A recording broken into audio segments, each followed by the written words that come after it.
having a beauty contest for genitalia tomorrow. Do you think you got some pretty ones? Oh, yes. Really? Who's the celebrity you most resemble? I've been told Jamie Lee Curtis. Jamie Lee Curtis has a penis as well as a vagina. She does? We don't have photographic evidence of that, Don. She is a hermaphrodite. We don't know that. Talk to that doctor in San Francisco. Doctor in the Weekly World News. Dr. Giggles. The Don and Mike Show. Don Geronimo and Mike O'Mara Show. Don Geronimo and Mike O'Mara Show. Hi. Welcome to our show. Mr. Son of a Beach. Hello, everybody. You got the Don and Mike Show. Coming to you live, 4 hours every weekday. From the studios of WJFK, Washington, D.C. Broadcasting nationwide and coast to coast. You can call Don and Mike anytime for free at 877-365-3636. Right. But turn your radio down. Know who what you do call. Don't call to play the name game. No calls to rate women. Don't ask when they're coming to your town. And don't call telling jokes. The Don and Mike Show. It's Don and Mike, and the quiz says it's quiz. The Don and Mike Show. You can get it. That's right. Move to your left. Move to your right. The Don and Mike Show. The best thing you're gonna find. The Don and Mike Show. On your radio. What? Get into it. The Don and Mike Show. You can call Don and Mike anytime. Toll free at 1-877-365-3636. That's 1-877-365-3636. They're ready to believe you. Everybody loves Don and Mike. It's the Don and Mike Show, and they'll say what they wish. Where else would you rather be than right here, right now?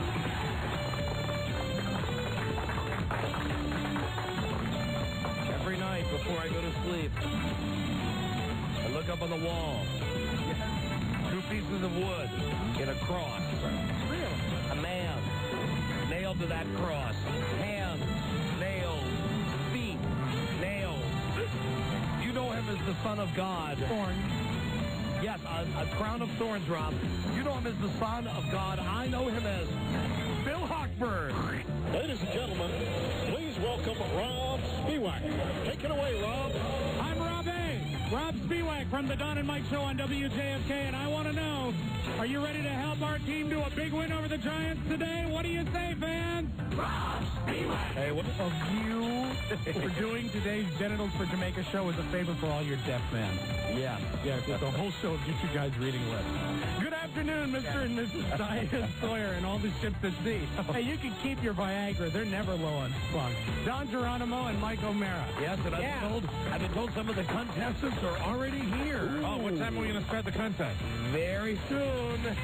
Very soon.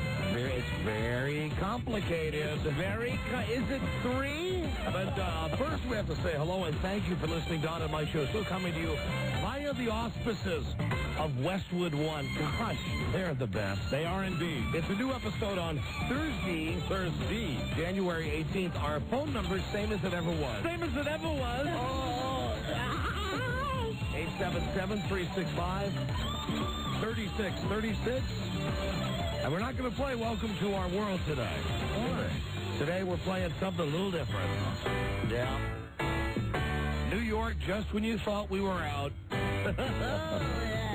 Yeah, we're back. Welcome back. You know, it's like that scene from The Godfather. Every time I try to get out, Right. Welcome back. they pull me back in. Yeah, we're like the Godfather. You know that time he got, when Fredo was guarding him? Got shot like, 5, 6 times? And he lived. He lives. We're alive! We're back.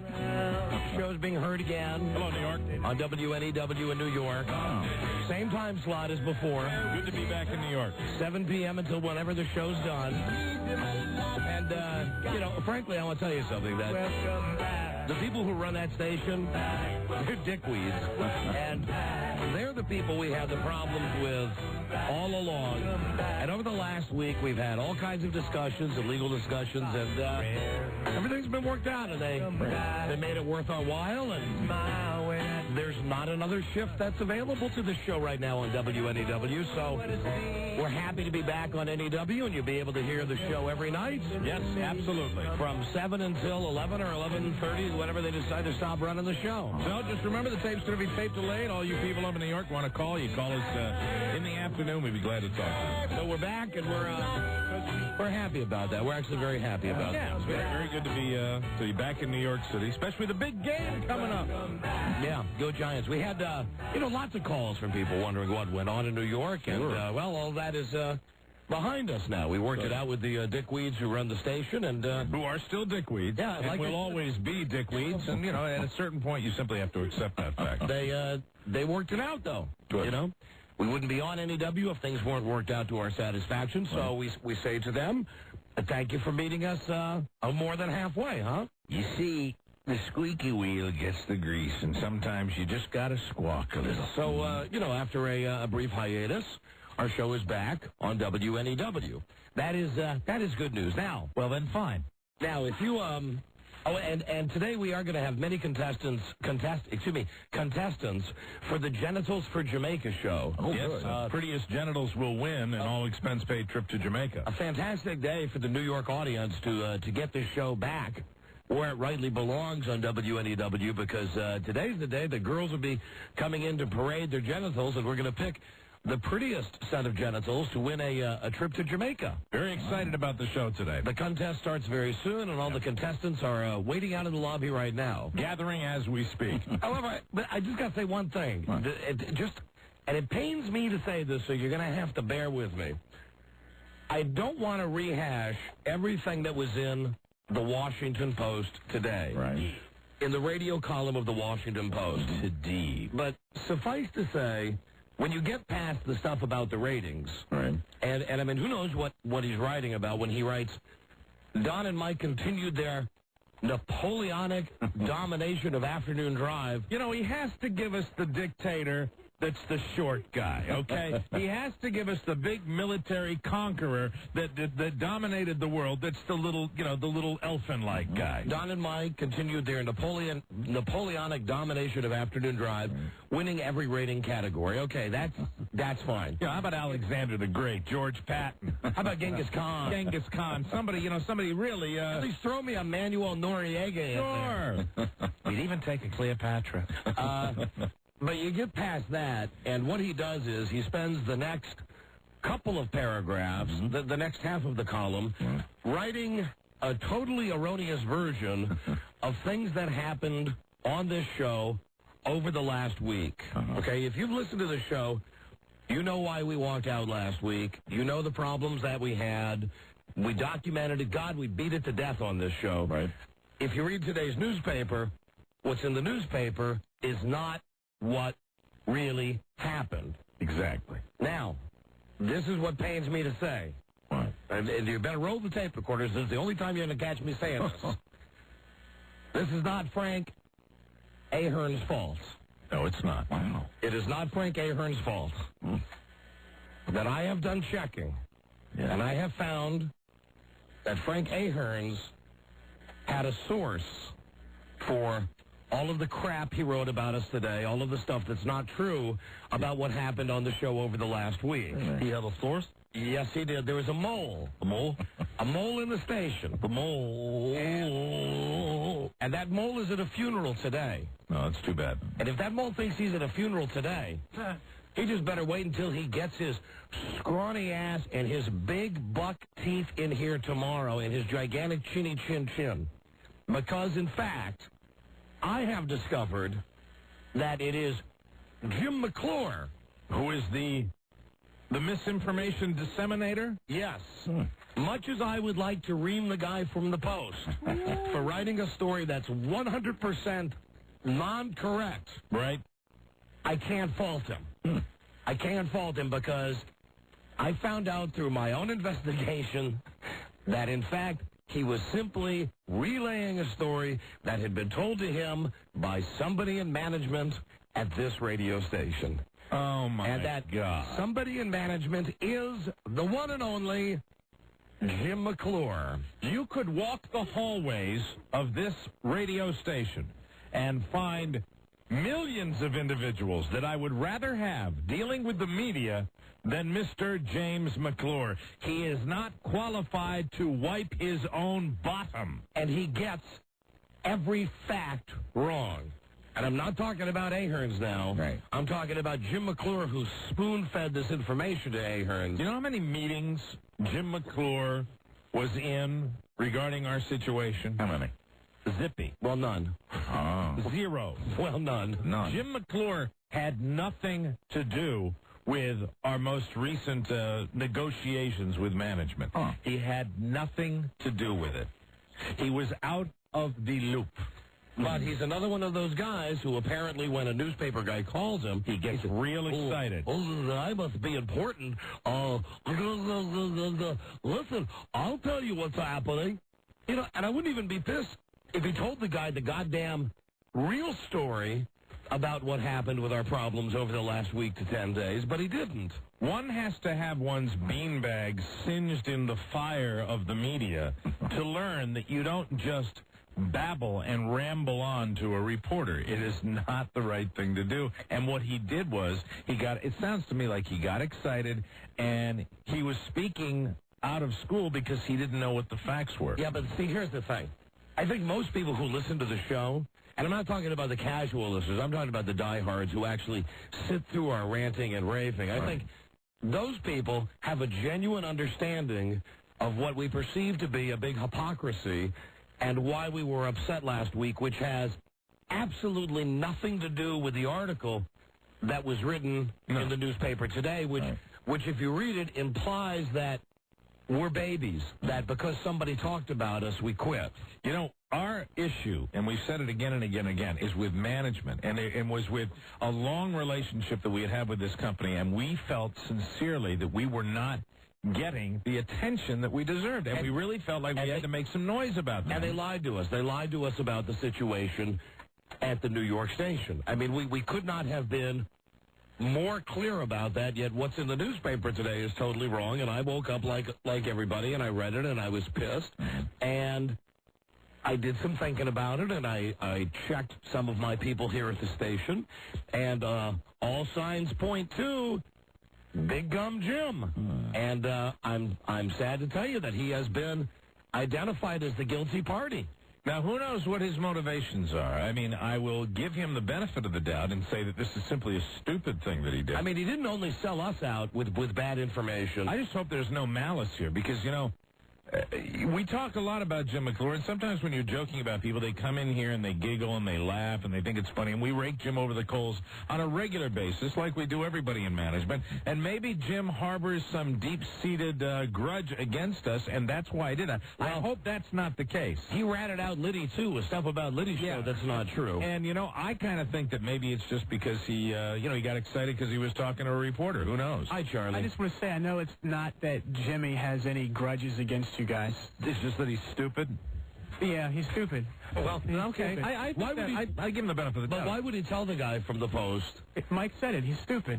That's just, you will agree that he's dumb enough to do it just, I would definitely hold out possibility he would do it just because he's dumb. Is he that dumb, though? Oh, he's dumb. You ever see him move?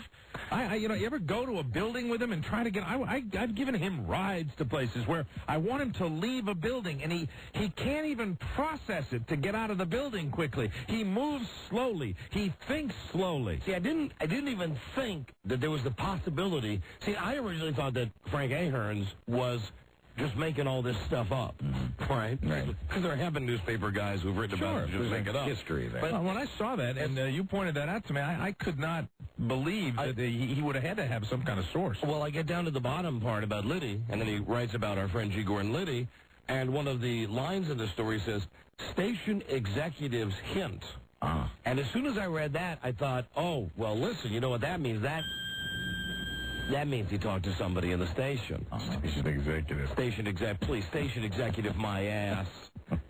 Jim McClure is an ass. Oh, man. I mean, really. And like I say, I was ready to come in today with both barrels just blazing after this guy from the Post to say, how tough is it to get the facts? But as it turns out, he was getting the facts as were relayed to him by a guy who we work with. Unbelievable. God, what an asswipe Jim is.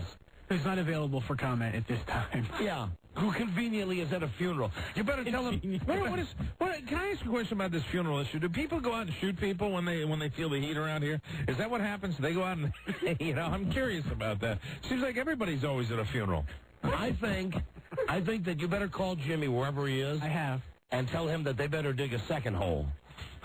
And then maybe he just better jump in that hole, and they just better bury him alive. Because he better not come around here. I really... No more. We'd have enough problems. We really do. With guys like Frank Ahearns and with other people, on our own. We don't need people in this building helping, talking to reporters and getting all the facts wrong. And that's the bitch. That's the bitch we have with this guy. Even if you're going to talk to the reporter, which incidentally is wrong, because that's a rule around here. You never trust a reporter. If you're going to talk to the reporter... For God's sake, at least tell him the right stuff. I mean, and it's like, we have great ratings, and he throws that away in his column. It's not like Frank Ahearn's completely off the hook here, because, he throws the ratings in there very, very briefly, and then he launches onto this thing. The negative, which he really wants, that's what he wants to write about. Yeah, but you know what? That we've had the great ratings. You know what? And I hate to defend him. Please don't. I feel like Ray Caruth's attorney. Please, don't make me defend him, but... This is information he was spoon-fed. Yes, it is. By Jim McClure. Because Frank Ahearns is such a dickless wonder that if Jim McClure didn't spoon-feed him this You're stuff, right. he wouldn't have written anything about it because he has no idea what goes on this show. Right. I'm going to kill him. Yeah, well, stand in line, Mike. I'm going to kill him. Yeah, and you think we're mad. You know who really will kill him is Liddy. Wait until Liddy will kill him with a pencil. Wait until G gets back from his trial. I mean, he's having a stressful week. I don't know if you read the papers about him. He's having his own stressful week. Wait till he gets back. Yeah, G is not around. For his stressful month. He's up in Baltimore defending himself in a defamation suit. And incidentally, behind you all the way, G. Yes, we are. But, I don't want to be around when he reads this and then finds out that it came from Jim McClure. Jesus. No way. Great management. We just work our way with all the management at WNEW. Right. After a week, 10 days, we finally get everything worked out. Everything's hunky-dory. Right. Then all of a sudden, boom, Pandora's box opens right here. I mean, you don't let the guy go into the snake den with the shakiest hands. Come on. Well, Jim McClure's an idiot. I mean, as we demonstrated wasn't it just last week that we had a demonstration? Yes. Where we actually showed that nobody around the station respects him. Of course not. And he's nothing more than a figurehead. That's it. And he's demonstrated now he's incapable of handling this task. And I'm sure as time goes on, he will slowly but surely demonstrate that he's incapable of handling a lot of other tasks, too. And which is why he is a Nimrod. I'm sorry. He's always been a Nimrod. And, Mike, I hate to pull this one on you, but I will. The I told you so. Last week, you said you were his friend, and I said, what is he? He's a program director. He's the enemy. You can't be friends with him. No, I've been mad at him a lot, but I'm as mad at him now. He's like a slow-witted guy. He really is. He keeps coming back. I don't know if he's capable of coming back on this one. I really don't. Because what the story he gave to Amy, it wasn't thick enough around here last week. There wasn't enough crap flying around here last week. We got to have Jim McClure pulling this. The story that he gave to Ahearns, in essence, is that Mike and I couldn't take a little criticism from somebody, and because of that, we walked off. That was not the reason that we walked off. Right, and that's well documented. We can dish it out. And we can take it. Absolutely. It comes with the territory. It really does. It comes with the territory. And that is not the issue. The issue was with management. We said that all along. We said that from the very, very beginning.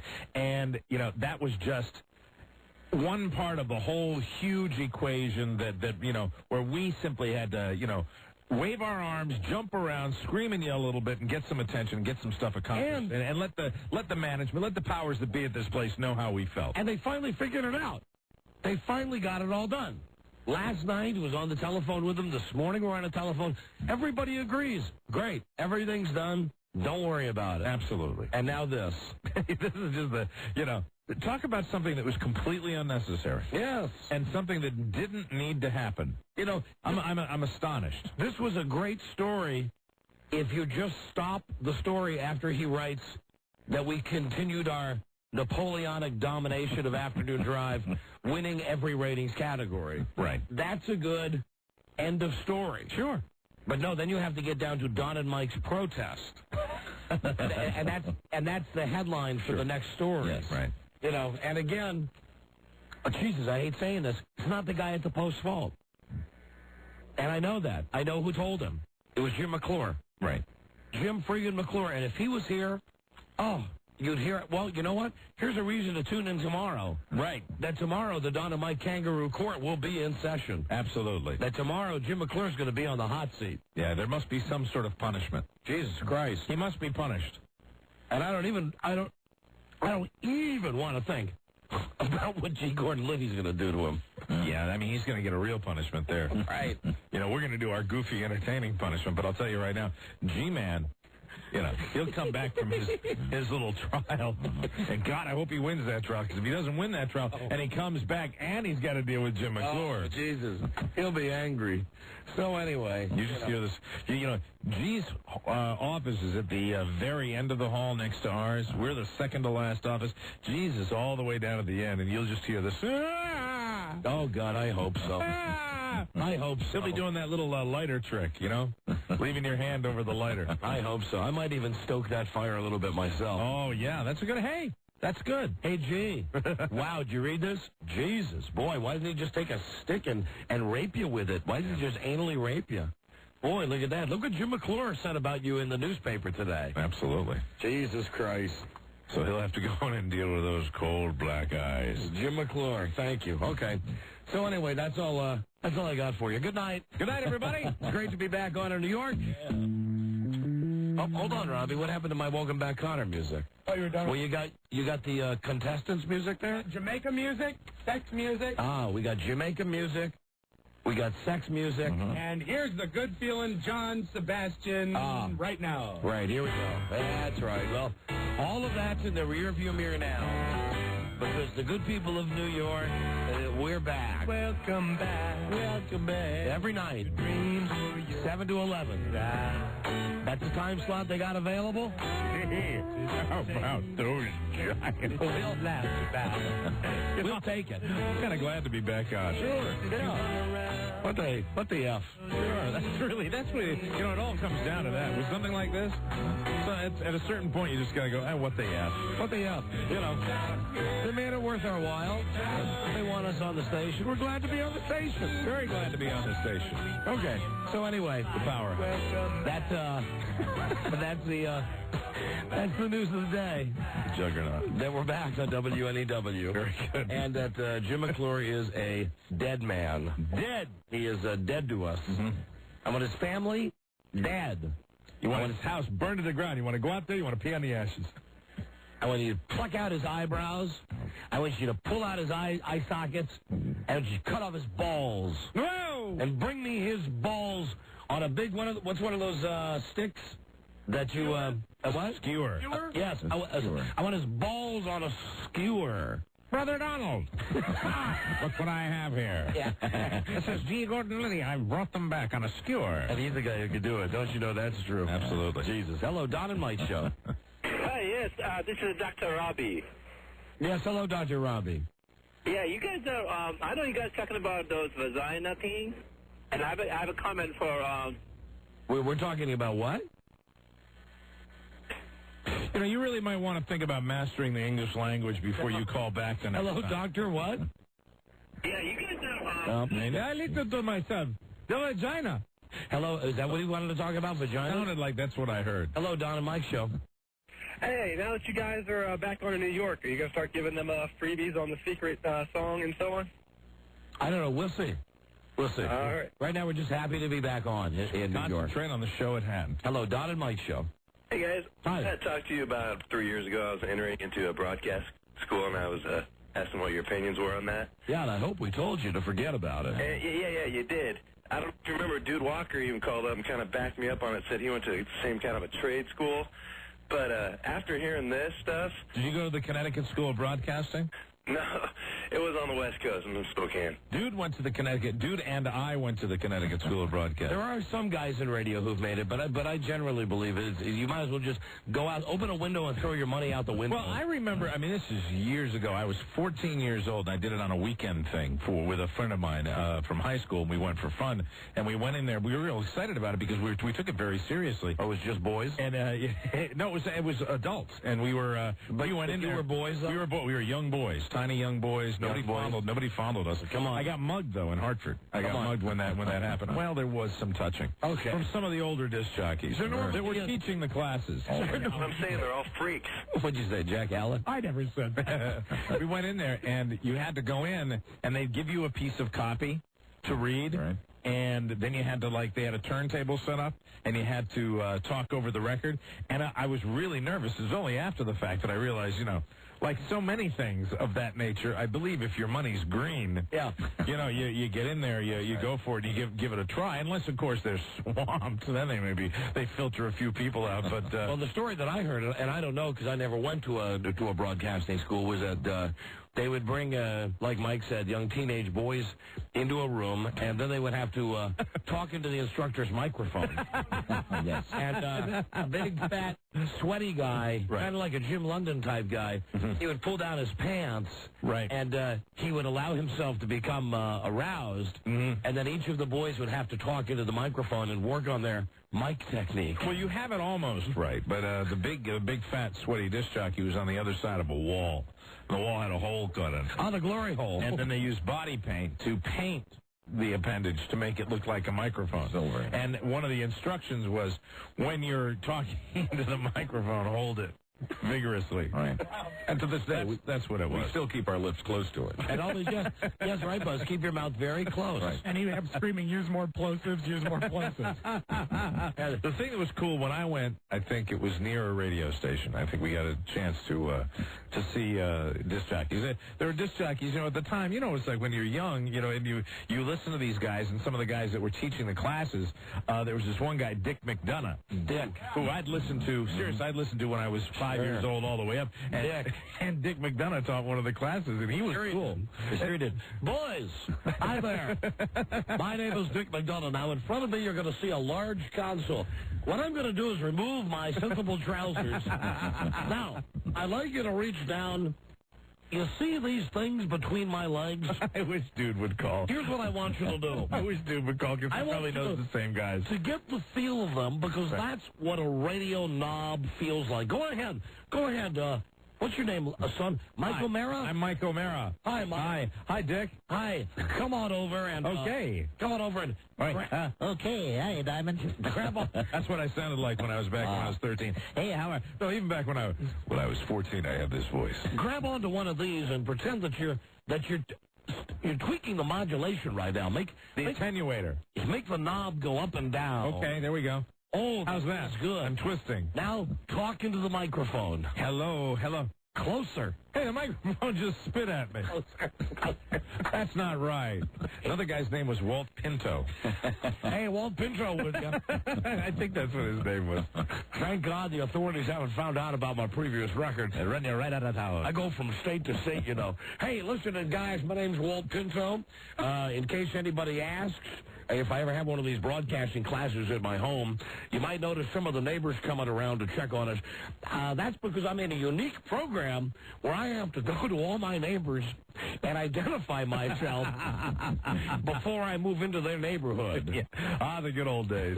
It was fantastic. It's great, though. Now, who wants to ride the Pinto? Mr. Pinto? Yes, Mike O'Mara. What? Do we still have to shower after class is over? Mike, a good broadcaster showers before class class, lunchtime, and after class. All So right. come on. How about you hop out of those trousers and get to the tub right now? Well, I know if I don't, you'll make me get on the station bidet. I sure will. I sure will, Mikey. I sure will. And you'll notice in this class, only boys. Only boys, yes. So I'm going to tell you something. There's no place for women in radio. Radio is a field for men. Let's all hold hands in a circle. And I'm going to teach you boys about some of the rituals that come with working at a radio station after a successful shift. We're all very attentive. The reel-to-reels are running. Say, who here can sit Indian style? I can. Okay, now I've got a radio riddle for you. Okay. Can you sit Indian style while your trousers are off? Yes, I can. All right, let's see Mike O'Mara do that. I want to be a good broadcaster. That's excellent. There we go. How's that? And of course, the floor is so cold. At the end of every class, don't forget, you got to kiss the instructor. Now, not a peck on the cheek. Kiss the captain. Make it spit for the captain. That's the motto here at the Connecticut School of Broadcasting. And don't forget, I want to make sure all of you boys are in the best of health, so before every one of my classes, I'm going to have to take your temperature. Oh, gosh. 98.7 again. Mike? Yes. It's perfect. I didn't They take the thermometer and goes, he goes, That was great. Who's next? Where's little Mike Elston? You gross. Little Mike, it's time to take your temperature. I'm here. I'm ready. Lil. And, look at that, 98 points. Ouch. Gross, sir. That's beautiful. Very good. Okay, forming a single line. We're all going to work on saying the letter W now. W. W. W. W. W. W. No. Double. U. U. You know what? We'll make this easier. Okay. How about you try this with those trousers on? Okay.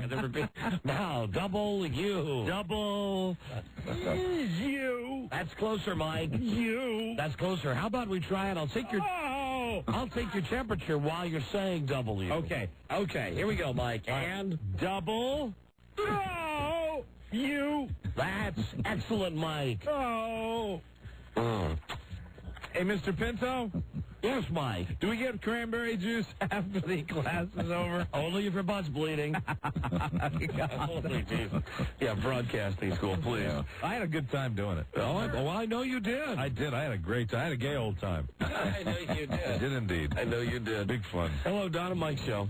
Yeah, hi. I'm calling you from New York City. Yes, hello. Yeah, is it true you guys are going to be back on in New York? Yes, it's true, starting tonight. That is wonderful. Well, it's good. It's good to be back on in New York. It's great to have you guys back on. Thank you. Thank you very much. Thank you. We're excited about it. Yeah, I missed you guys. But just for the record, let me say this, okay? Welcome back. Jeremy's still a dickweed. Absolutely, king of the dickweeds. Right. Except he's really being close to knocked off his throne by Jim McClure. Yeah. Hey, listen, thank you for the call. Great to be back on NEW. All right, thanks a lot, guys. Yeah, we're excited about it. We're happy. We're glad everything got worked out. Hello, Don and Mike Show. We're as excited as two guys can be, Don. We sure are, Mike. We sure are. Hello, Don and Mike. Hey, you bunghole burping broadcasting bimbos.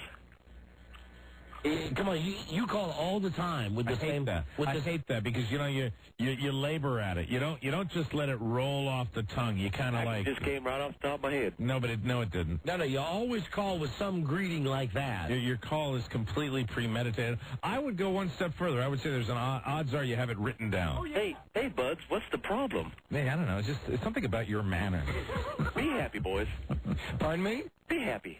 We are happy. We're happy until we get a call like this. God bless you. Okay. Listen, next time, just try calling without, the pre-written, right. Hey, you dwarf effing,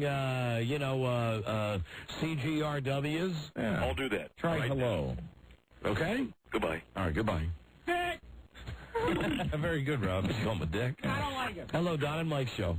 Hey, guys, Tuesday you couldn't say enough bad things about the New York station. What happened? Isn't that funny how that works? They come down and blow you guys or something? Hey, no, you identified it. Listen, here's what's very important to note. It wasn't the New York station that we were upset at.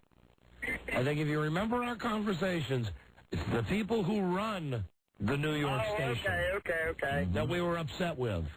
Okay. Hey, you guys still have to talk JFK into getting some better towers. It sucks, man. Better towers. You got it. Okay, I'm going to put that on my list. Better towers. Better towers. Turn it up. You know, because right now he has to strain so hard to listen that he has to take his Goodies headache powders. My first item, kill Jim McClure. Second item, tell G. Gordon Liddy to kill Jim McClure. Third item, get better towers. Fourth item, buy Goodies headache powders. Hello, Don and Mike Show. Hey, how you doing? And that number 24 Jeff Gordon flag. Hello. Hey, how you doing? Hi. Hey, I hate to do this a week late, but I got to call to follow up on the drinking contest from last week. I was trying to call you guys when I got home. Yeah? So I was cleaning up the car because I had my daughter driving her back from school. Yeah? She puked after she listened to that guy drinking the bacon grease. So you got to do that again. She really enjoyed it. She really vomited? Oh, man, she puked all over the car. Oh, well, She heard the guy drinking the bacon grease. As soon as he started glugging, she's like, Daddy. If you think our drinking contest was gross, just wait until some of the contestants come in today for the contest. I'm not going to let her listen to that, though. The Genitals for Jamaica. Yes, that'll be starting momentarily. As a matter of fact, All right, guys, thanks. Go Ravens. How old is your daughter? Well, I was going to sign her up for the contest. Yeah, she's over, is it 20? It's got to be 21. No, for this contest, it's 9. Oh, stop it. Now stop it. Stop it. Hello. It's my line in the sand there, pal. Don and Mike Show. Yeah, hi. Don and Mike were just commenting about something or other about... It's us. Hello, it's us. Yeah, hi. Hi. Yeah, Don and Mike were just commenting No. Hey, moron. It's us. Oh, hey, Don, I'm sorry. Hey, Well, why? I've got a question for you now before you prattle on again. No. Why? Wait, no. Listen, what you have to stop doing is stop talking and start listening. Yes, sir. Okay, what didn't you understand when Don told you the first time it's us? And then once again you said, I want to tell them. Why didn't you? You just weren't listening, were you? No, my cell phone must have broke. I did not hear. Lie. I don't buy that. I'm on my cell phone all the time, and that never happens. Okay. You just weren't no, hold on. No, hold it. You just weren't listening. What can we do for you? I was just going to mention I used to have an intermediate school teacher that used to hold jock inspections like what they were commenting about. Okay, hold on. What they were commenting about. You're talking to us. It's Don and Mike on the phone. Why are you having such a hard time understanding that? I don't believe so. You don't believe so what? Okay. No, what? No. What don't you believe? God, what's wrong with people? What is it you don't believe? It just doesn't sound like you on this phone that I got. Geez. Do you have a radio there? Yeah. Okay. You are... Oh, yeah. Oh, my God. I'm so embarrassed. I'm sorry, sir. Moron. I am sorry, sir. Okay, shut up now. You are a moron. Turn the radio up and let me hear the message. Do you have a radio there? Yeah. Okay. You are... Yeah, oh, my God, I'm so embarrassed. I'm sorry, sir. I'm sorry, sir. No. You turned it down before my message was aired without you speaking. So now, you are a double moron. So embarrassed. Sorry, sir. I'm sorry, sir. No. You turned it down before my message was aired without you speaking. So now, you are a double moron. There you go. There. Okay. Finally, he followed instructions. I don't believe this guy anyway. I don't think he made it through intermediate school. Message delivered. Okay. All right. Thanks for the call. Well, thank you anyway, and I'll never call again. Excellent. That's great news. Bravo. That's a wonderful way to end this call. That's great news. All right. Bye, sir. Thank you for listening. Bye-bye. Don't feel bad. You know, I'm not. Some people I just feel really dumb. Some people are listeners, and some people are callers. You're a listener. I'm a listener, a faithful one. Thank you. We do appreciate that. God bless you. All right, bye. Never call again, though. That's great. When they say that at the end, I'll never call again. That's when they get a God bless you. Hello, Don and Mike. Standing on the wall. What? Just on the wall.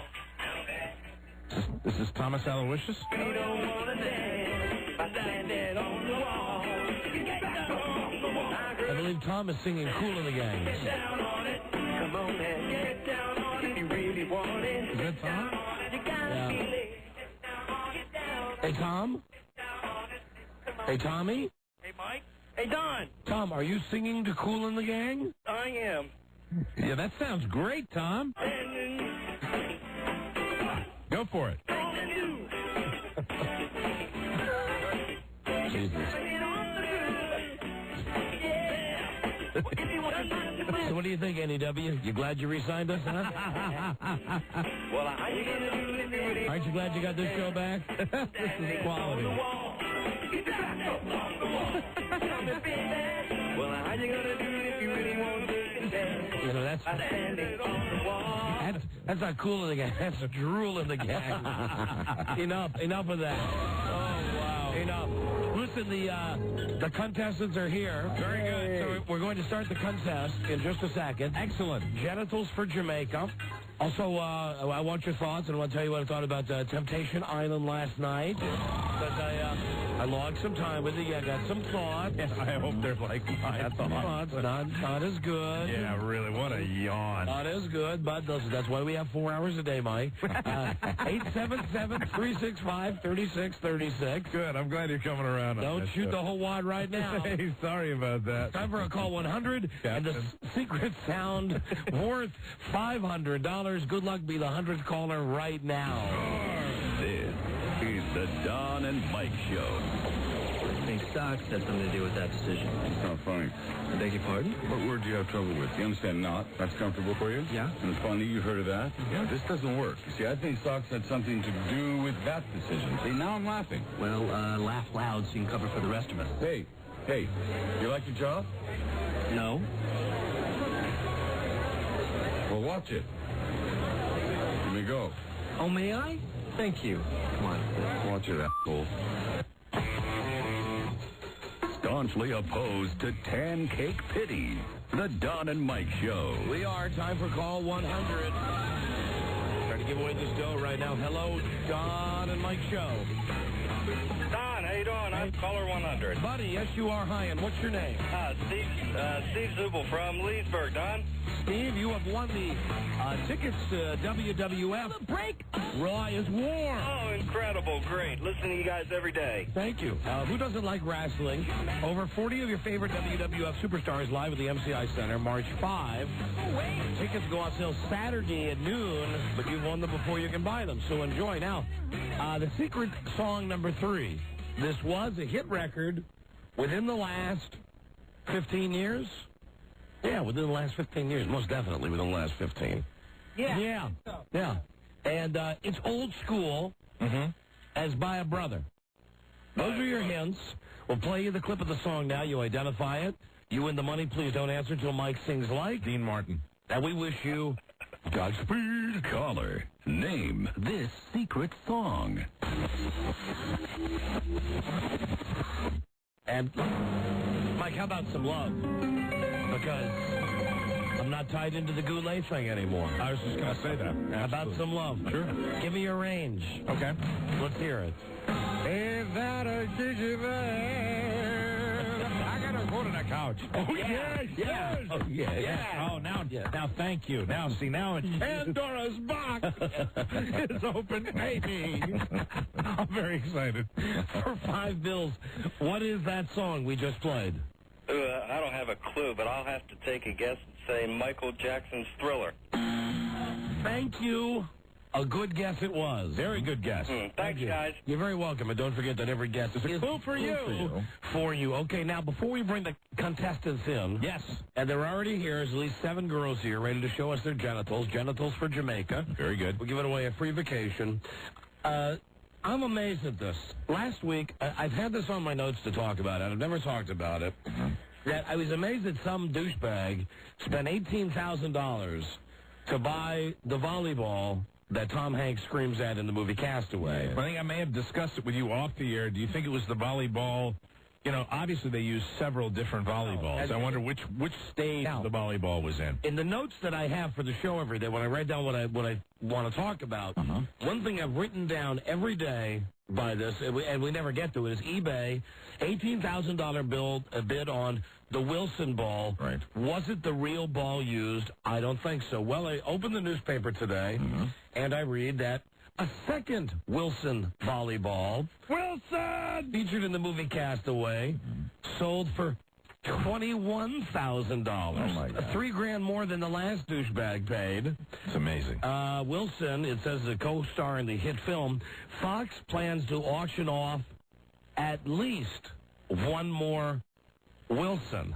And I say, how many dumbasses are there out there? You could make your own Wilson. Yes, absolutely. You're reading my mind. I mean, easily make your own Wilson. You could make one, and you could say to someone, you could go to a goddamn Star Trek convention. Right. You could say to someone, this is Wilson from Castaway. Sure. And I'm sure somebody would pay you a lot of money for it. You could go so far. I would say, I think in the movie the ball is all white.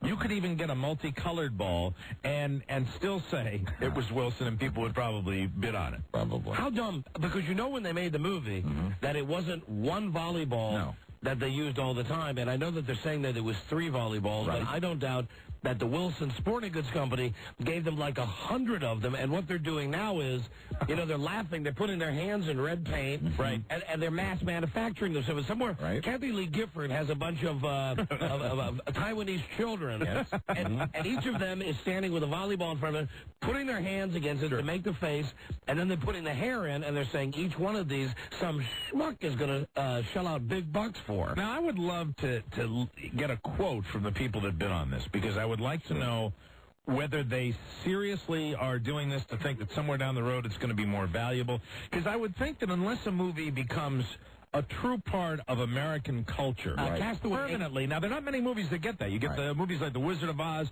It's a Wonderful Life. And Castaway ain't going to be a part of anybody. I don't think so. I mean, it's going to be forgotten. And therefore, it's probably not...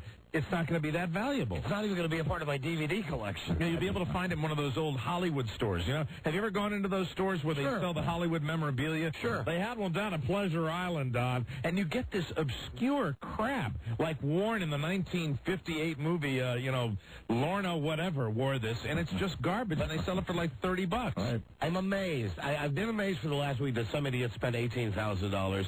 I did almost buy Cher's shoes, though.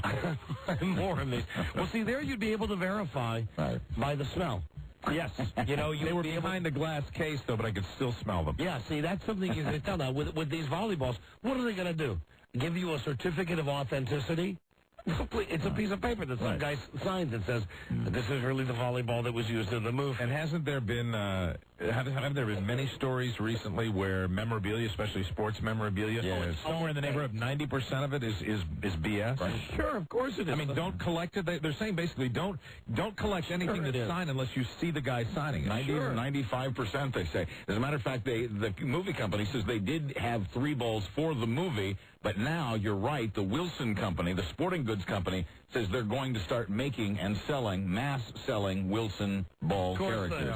Which will enhance that value all the more. Absolutely. Of course. If you want to see a fantastic movie about, I know it's off topic, but it's kind of about collecting. If you want to see a great movie about people who are really sick in the head, watch the movie Trekkies. Yep.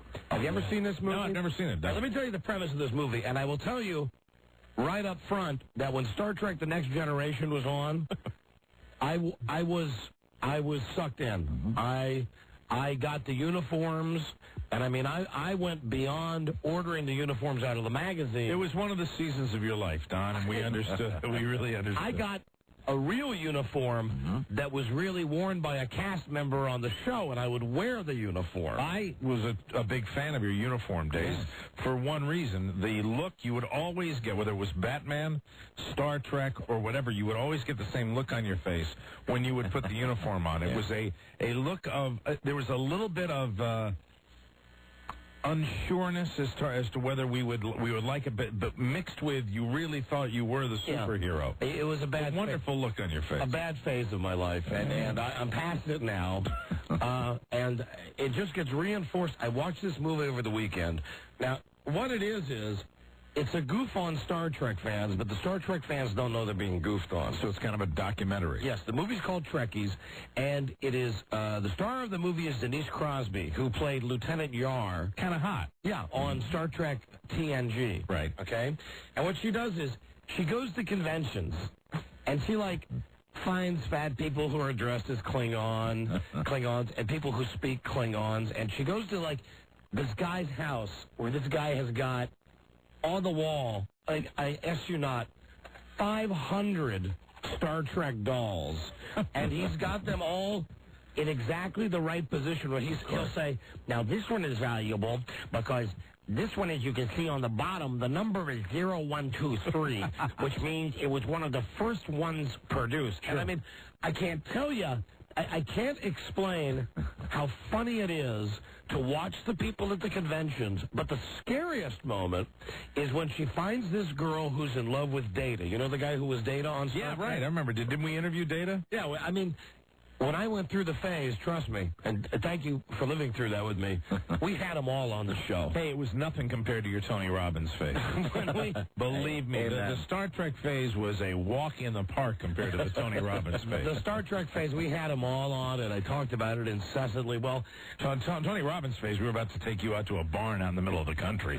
Denise Roberts, is that her name? Denise Crosby.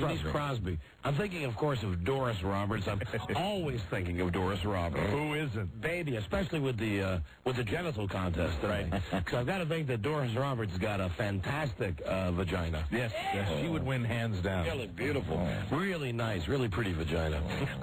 So Denise Crosby goes to this lady's house, and this lady, who at first when she opens the door appears normal, immediately when she speaks, though, you know, something's wrong because she's got this. She goes, I'm in love with Brent Spiner, Lieutenant Commander Data on Star Trek The Next Generation. So what she's saying is she likes the robot. Yes. It's just kind of weird right there. They go into her house, and she has, of course, all the dolls everywhere, and she says, come into my closet. And they go in the closet, and she opens the closet. She got all of her Star Trek uniforms, and then on the bottom of the closet, there's a safe. And she opens the safe. Inside the safe, she has scrapbooks with pictures she's taken of Data at convention. Kind of like a shrine. Yes, and she has, like, maybe 60, 70 pictures, each of them in order. Chronological order? Yes, like where if she took 5 pictures of him at a convention, she has him moving from left to right. That's scary. Then she shows this Star Trek lady, she shows how she took all the pictures and had them made into a giant calendar. Then she shows her website, her Brent Spiner, I think that's the guy's name, website. Right. And then this is the one day if I'm Data, I get a restraining order right now because she goes out on her porch and she's holding her kid out there. Her kid's about 3. She goes, I recently found out that Brent lives that way. Mm-hmm. Well, actually, I can't see his house from here, but it's over the hill. So on the days that I'm feeling very stressed out, my friends know this, I have to take a Brent minute. And what I do is I come out on my deck, and I look towards his house, and I think, what is he doing right now? Oh, wow. And it just calms me down. Oh, God. You know, and then they cut to a shot of Data, the actor who plays Data, and you know, his reaction is, well, that's very nice. Yeah, went inside, it's like, get her away. Then they also had a guy who's turned his dentist's office into a Star Trek, into the actual ship. The Enterprise. Hey, those are fingers you want in your mouth. Now, he wears the uniform. Right. His wife, who's like his dental hygienist, she wears the uniform. Like all day when they're at the dentist's office? Yes, and the kid wears the uniform. Really? Then they go to another guy. I understand he doesn't use drills, right? He just takes one of those little shiny lights and waves it over the mouth. Wait a minute. The funniest part is this guy. You know the Star Trek uniform like that Kirk wore? The one that has, like, the turtleneck collar? In the movies? Yes. Right. Okay. Like the Star Trek uniform from 15 years ago. Wow. Has bell bottoms. Right. They follow this dude around all day who wears it all day. Oh. Is it kind of like the jacket with the white turtleneck? Yes. It's the officer's jacket? Yes, and he's got like a belt that goes over over his shoulder. Right. Like they wore it in the original Star Trek movie. Yes, like his dress uniform. How the hell did I know that? And they show this, because everybody knows Star Trek. Of course. They show this dude driving down the road in his car, going to the Ralph's, or whatever the supermarket is. No pants on? They show him getting out of the car, and they show him going up and down the aisles in a Star Trek uniform. Just perfectly normal expression on his face? Yeah. La-di-da, there's the kook. They show him checking out and getting his food and talking to the guy, going, hey, well, I see that's 3 for 1 this week. Thank you. But the pièce de résistance is a woman, and she's a woman who looks like Pat. You know, it's Pat. I love Star Trek. There's this woman. She works like in a Kinko's copy center. I bet she does. And she wears, now she doesn't wear the uniform to work. Right. Although she went to court because she wanted to be able to wear her uniform to work. I remember that. Court. Every day. Great. What she does is she wears the 3 pins on her collar, and she wears her Star Trek communicator, and she has her that I don't even know what's the thing? Phaser? No. Tricorder. The tricorder, yes, the thing on the belt that they open up and goes. Well, that's how they also tell, what kind of life is on the planet. Right. Well, she wears this strapped to her belt, and she insists that the people at work call her commander. Because she's the commander of her own starship. Yeah, I bet she is. It's in her own mind. And what's so great about this movie, Trekkies, is that they spend the whole movie busting balls. Right. But the people who are having the balls busted, they don't know it. They love it. They're happy because, Are you saying they're out of touch? Yeah, because a girl who was on Star Trek is busting their balls. Right. Like, they're interviewing the people that the woman at the copy place works at. Right. And they're laughing at her. They're going, well, we didn't know much to make of it when she come in wearing her Star Trek uniform. One day I said to her, girlfriend, you need to move those boxes. And she said, you will refer to me as the commander. And I said, well, the commander? And she said, yeah, but she's the commander of a spaceship. and the spaceship's supposed to be right outside. Yeah, I bet it's outside. I mean, it is friggin' hilarious. That's great. I've never seen that. I'd like to see I think that. it was an independent film. Right. And I say this to you, also saying that I went through the phase. You were always aware of Trekkiedom, though. You always separated yourself from the old Star Trek, because the real Trekkies for a long, long time were the original television show Trekkies. Right. A lot of ears, a lot of Vulcan ears, and now it's nice to know, though, that the Trekkies go through all the different phases of Star Trek. And then they were talking to some guy, his son. This kid's never going to get laid. The kid's about 16. And he's wearing a Star Trek uniform all the time. And he's got a retainer in. He got a big pimply face, got a mullet, a haircut. And the dad comes in, and the dad says, well, he's loved Star Trek since he was a boy. When he was in grammar school, they called me one day, and they said they're going to have to send him home because he wouldn't take off his Vulcan ears. And he insisted on wearing his Star Trek uniform to school every day. I can understand people getting passionate, but why that show more than any other show?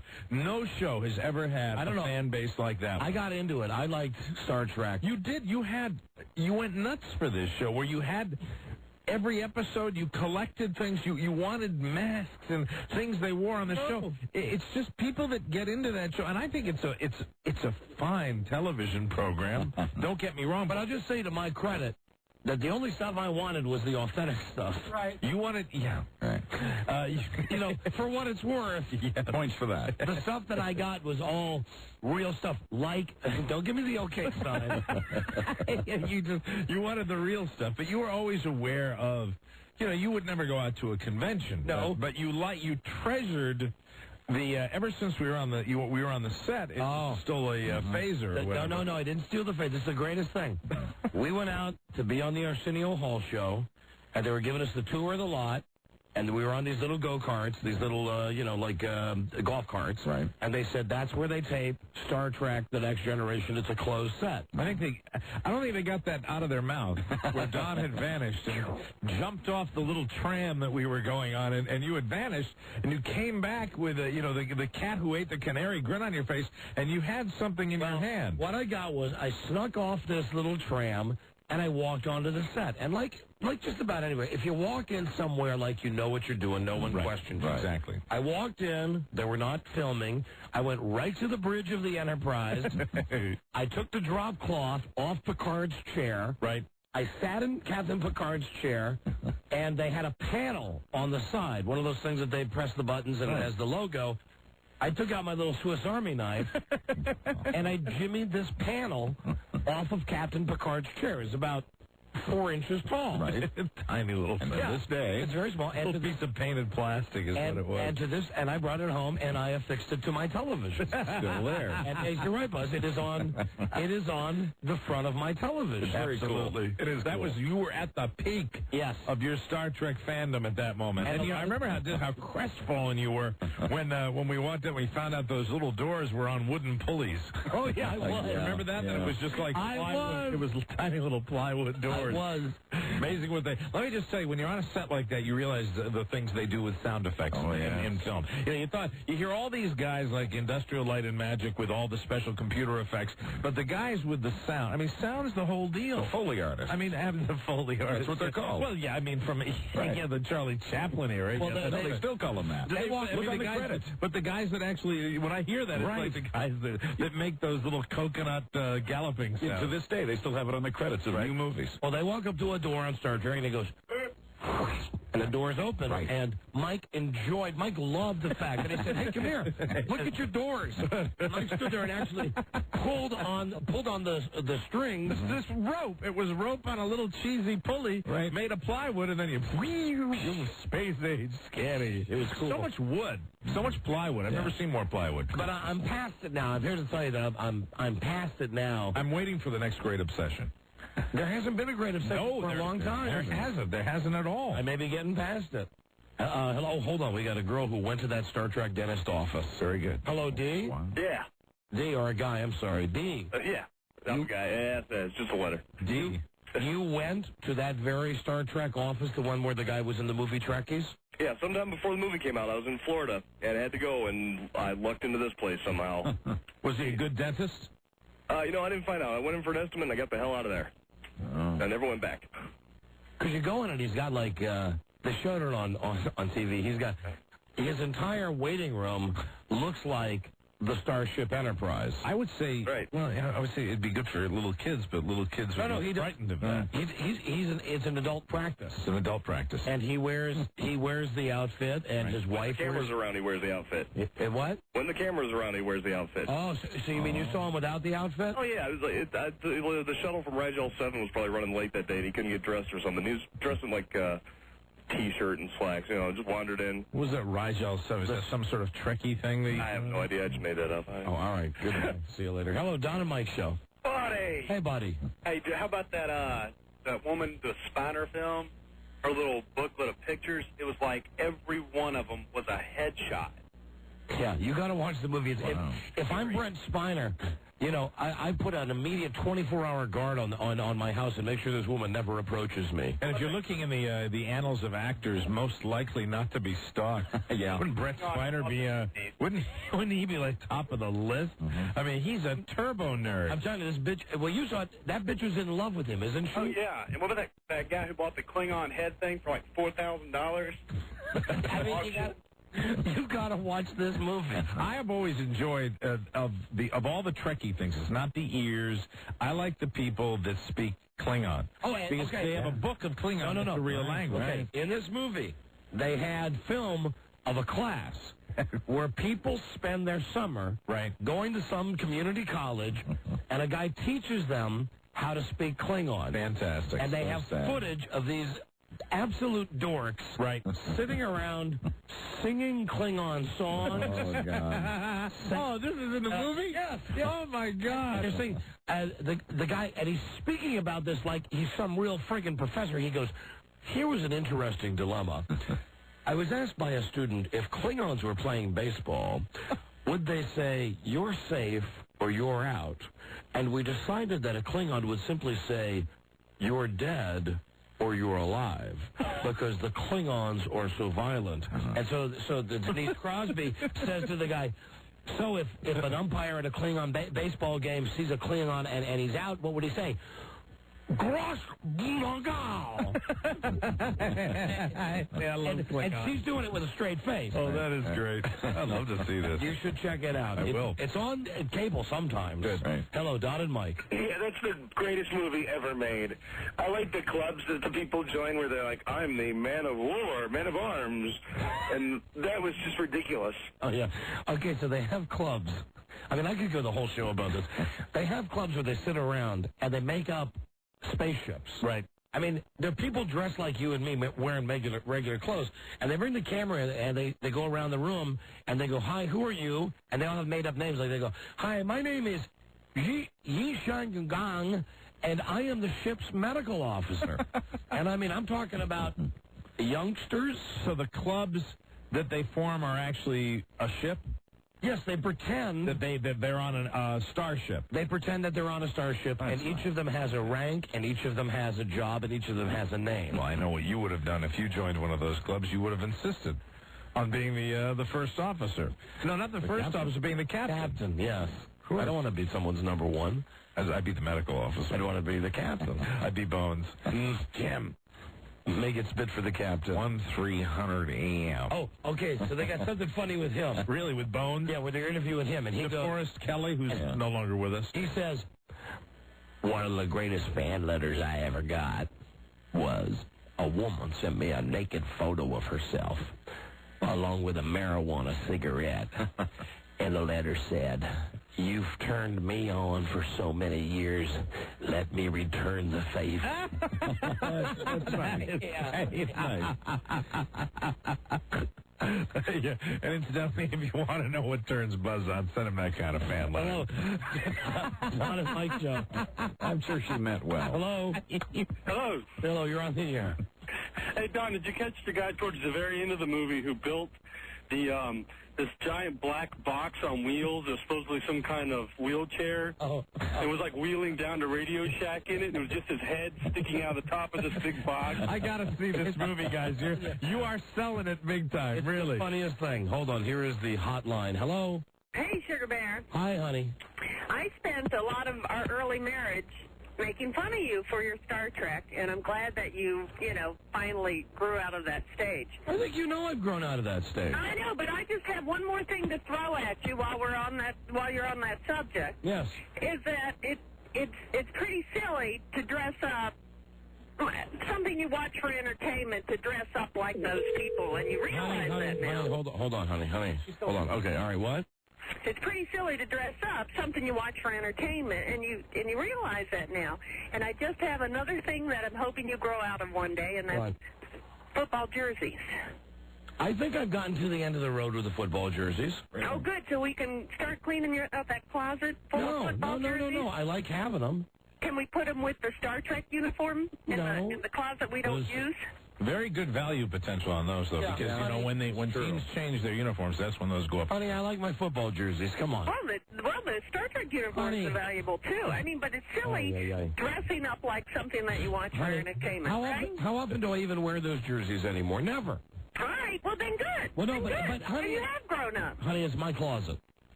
All right. Don't you have your own closet now?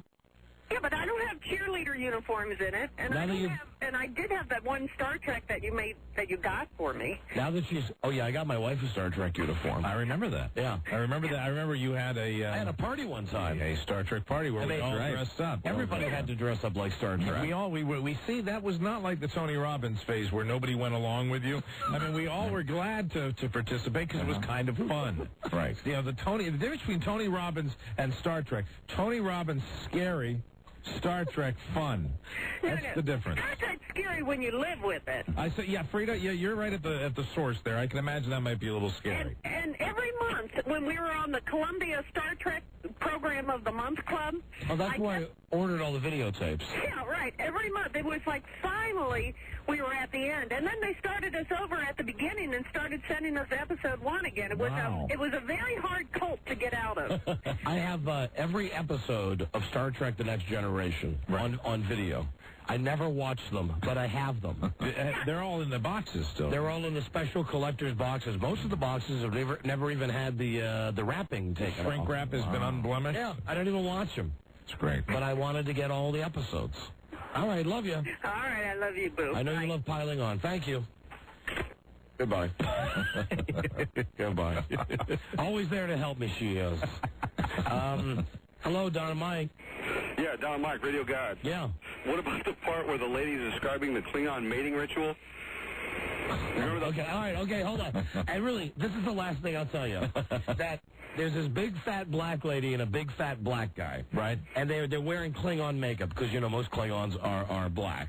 And she says, my husband and I, because she's talking like Klingon, she goes, when we make love, we even make love with Klingon mating rituals, which involves hair pulling, pushing, biting, eye gouging. And then Denise Crosby says, why don't you show me?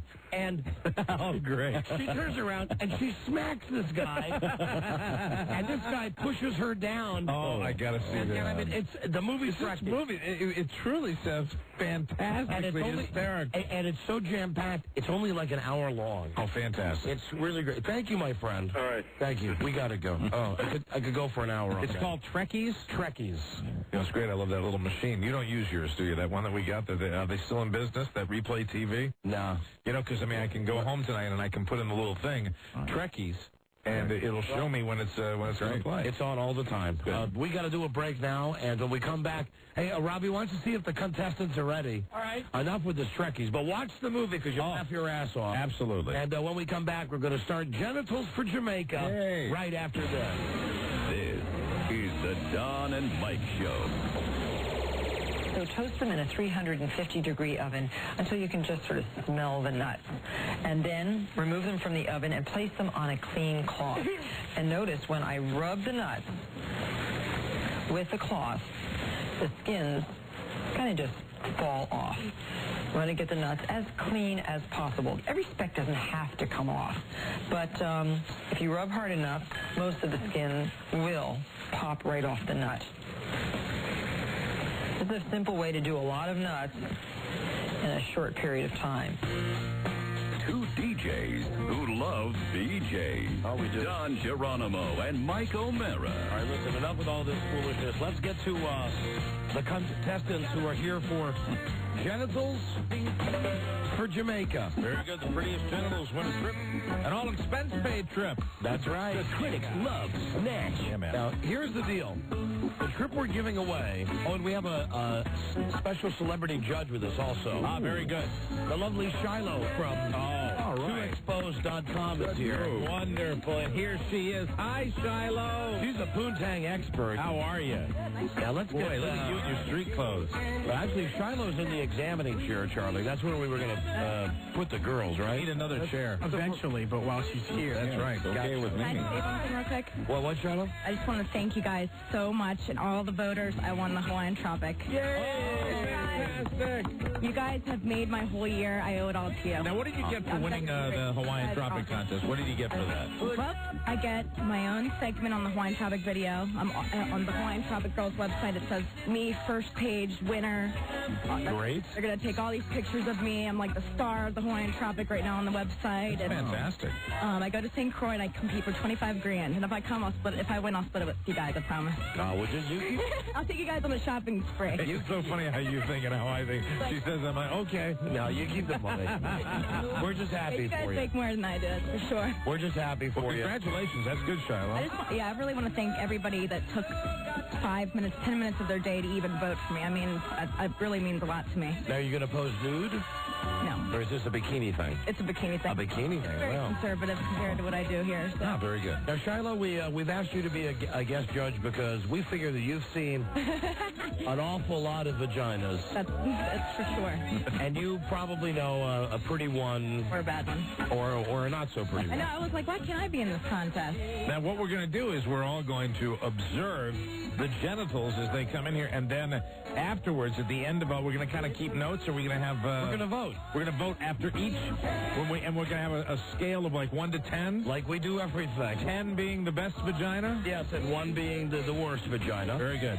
The Genitals for Jamaica, this contest is sponsored by, and I know they're thrilled with this promotion, the movie The Beach with Leonardo DiCaprio, now available to own on DVD, and the trip we're giving away is courtesy of Beaches Resorts, the newest wave and ultra all-inclusives for everyone and the beach. Now, we have a lobby full of girls. The critics love Snatch. And we're going to check out the genitals right now. We're very excited, and after each genital is shown, we vote.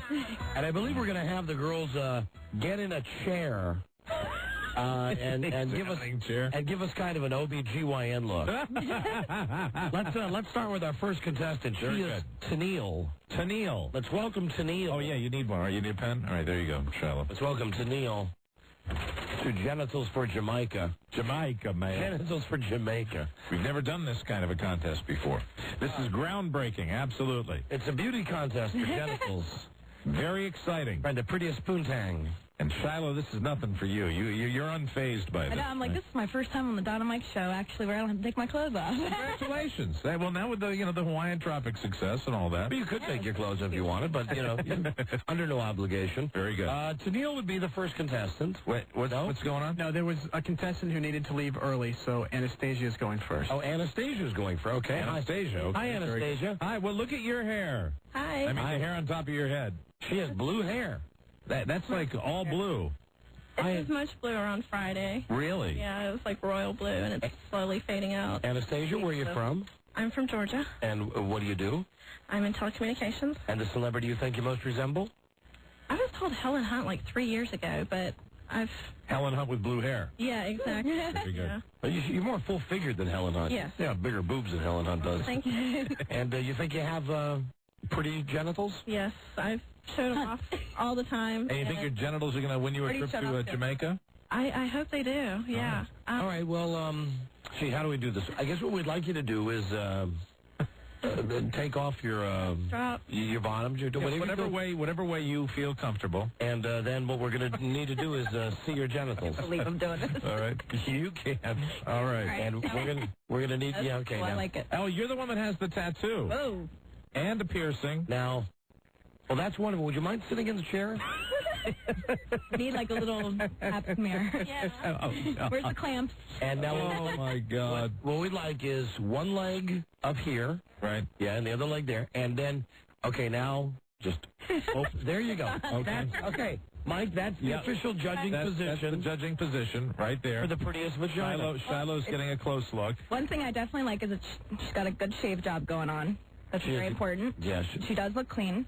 Very clean. No braids or bumps or anything. Now, would you, without giving away anything, would you say that that's a pretty set of genitals? Yeah. Yeah, pretty. What is the tattoo? Let's see. What is the tattoo? It's a piercing thing, but to each their own. That's a face. Is that a face on that tattoo there? Is that the devil? What it is, it's a flaming. Thank you. It's the head of a devil, and it's got the flames shooting out. The flames shooting out. Very yes. colorful. Yes. And very, very. So nice. the flames are shooting out of your cooter. Kind of. Yes, kind of. Yeah. How long did that tattoo take to do? 2 hours of the worst pain I've ever been in. Really? I was gonna ask next. Yeah. How much did that hurt? I think the next worst pain would probably be childbirth. Wow. Yeah. Oh, and you've had children? Oh, you haven't. Oh, because I was going to say, if you have, we should add that in to the equation of how beautiful the genitals are. Well, a round of applause for Anastasia's genitals. Anastasia has beautiful genitals. Very nice. You're right. They're very pretty. Very nice tattoo. Very nice blue hair. They're very pretty. Very nice. Very nice genitals. Well, you can put your underpants back on here. Okay. Yeah, absolutely. I mean, we've seen everything already.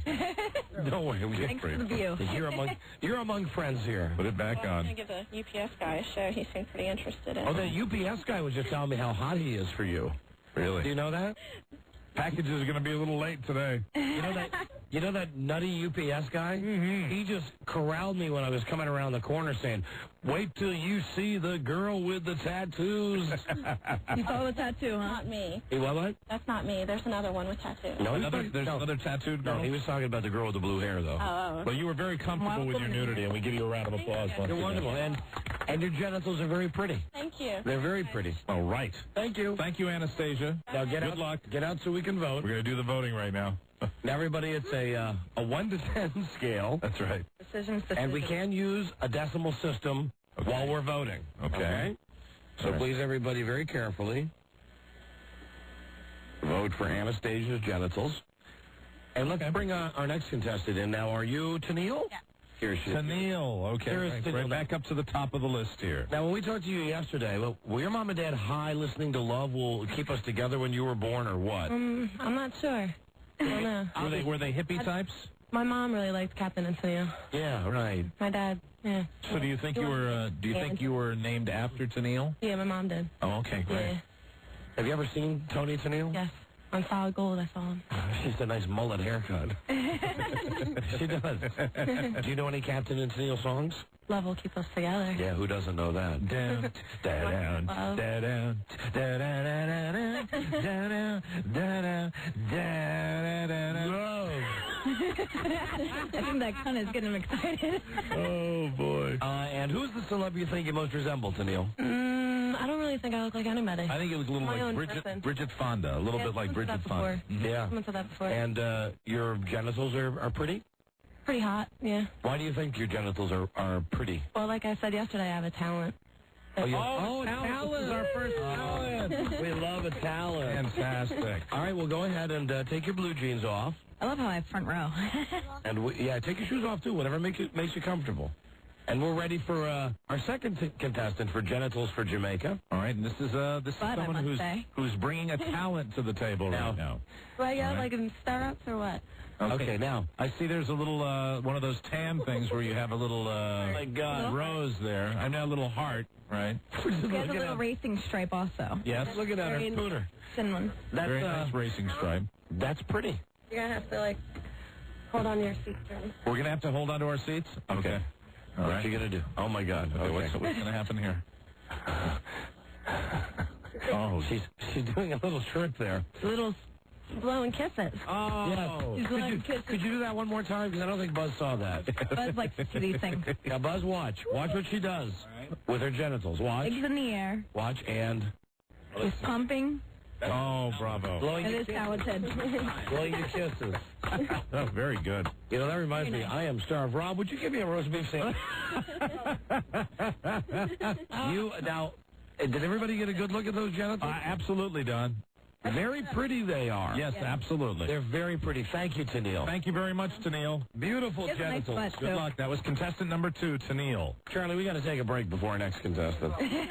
We need to get Don a little sweat rag. Okay, you've noticed. Just kidding. No, you're not kidding.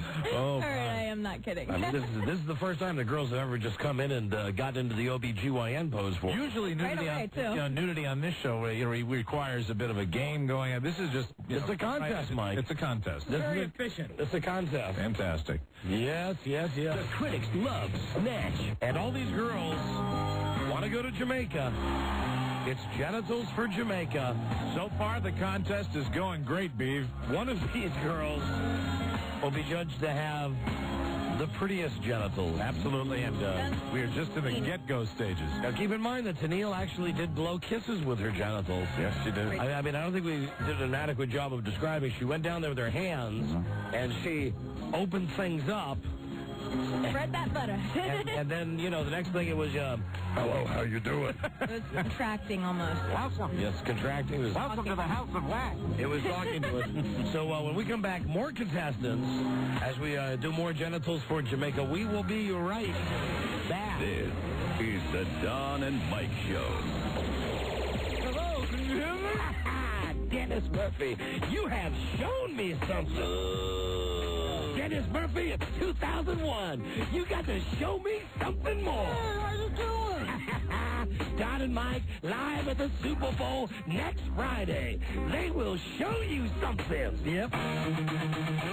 Dogs love cheese, and people love the Don and Mike Show. Yeah, from tomorrow, we'll be in Tampon Bay. Hello, Don and Mike Show. Hey, Don, Mike. Hey, great show today. Well, listen, Lisa tells me lots of guys at the Beach Towel Club are calling because they're enjoying the Genitals for Jamaica show. Of course they are. Yes, you all need more than a couple rags. We need more than a couple of what? Rags. You said you need a couple wipe towels. Wipe your forehead, Don. Oh, right. Oh, gotcha. Okay. Thank you, sir. Okay, guys. Thank you. I thought that was something about one of the girls being on the rag. Not sure exactly what that was. We're joined by our guest judge. Our guest judge and winner of the Hawaiian Tropic Contest, Shiloh from www.2expos.com, where you can see all kinds of pictures of nasty stuff that's happened on our show. What's the latest set of pictures you guys have up from our show? Pictures is... What's the newest set? God, why can't I'm brain farting right now. She's so busy, though. What happened after your birthday? So much I can't remember, though. Whatever happened after my birthday? Well, now that we're back on in New York, maybe Pete Johnson's still on there. Yeah, right. Peter Johnson. No, that was before your birthday. Well, I don't know. Tons of stuff. If you want to see lots of good dirty pictures about... The Thanksgiving show. Oh, the Thanksgiving show where you brought, 5 girls in, right? Right, the live sex show on Thanksgiving up on the table That's upstairs. a good one, too. There's a lot of good stuff to see. So go to www.2expos.com. Let's bring in our next contestant for Genitals for Jamaica. Now, Charlie has taken the list because some of these girls have to leave now, so we're getting the girls in now who have to leave early. Very good. This is Tasha. Tasha. Hi, Tasha. Hello. Hey, baby. How you doing? Where are you from, Tasha? I'm from Baltimore. Hi, Tasha. Who's the celeb you think you most resemble? I said Holly Robinson yesterday because she was like the first black girl that came to my mind, but I don't think that's who I look like. Tasha, say hi to Shiloh. Hi, Shiloh. How are you? I'm good. You know, she looks like one of the chicks from The Real World. Yeah. Yeah, absolutely. I don't know which one. You ever watch Real World on MTV? Yeah. The one in Hawaii. Ooh. I don't know. I mean, sure it's not the one from Boston? I get them mixed up. Where they stayed at the firehouse? No, it's not that one. All right. It was a warm weather Real World. Anyway, or maybe it was New Orleans. New Orleans. New Orleans. New Orleans. Very good. Whatever. You remind me of one of the girls from Real World. Okay. And what makes your genitals so pretty, so special? I think they're special because my boyfriend is in adult film, and he's seen a few, and he comments how nice mine are. What's your boyfriend's name? His name's Swing. Swing. Yeah. Swing. I'm not even going to ask you why they call him that, but I can imagine. I have a general idea why they might call him that. Hello, baby. My name is Swing. So what is it like having a boyfriend who's an adult film actor? It's Is it difficult? It's like the quiet shame of my life. Really? Really? Or is it like, is it similar to what my wife said to me last night when she knew we were going to do this show, and she said it's like being a mob wife? Jealousy, I suppose. I think there's a difference, though, because you and I are not having sex with these women. That is true, and we are not coming anywhere near these women. We are simply observing. That is, and I made that point very clear, I'm actually the closest too. to him. I'm your guard. And that's the way it's going to stay.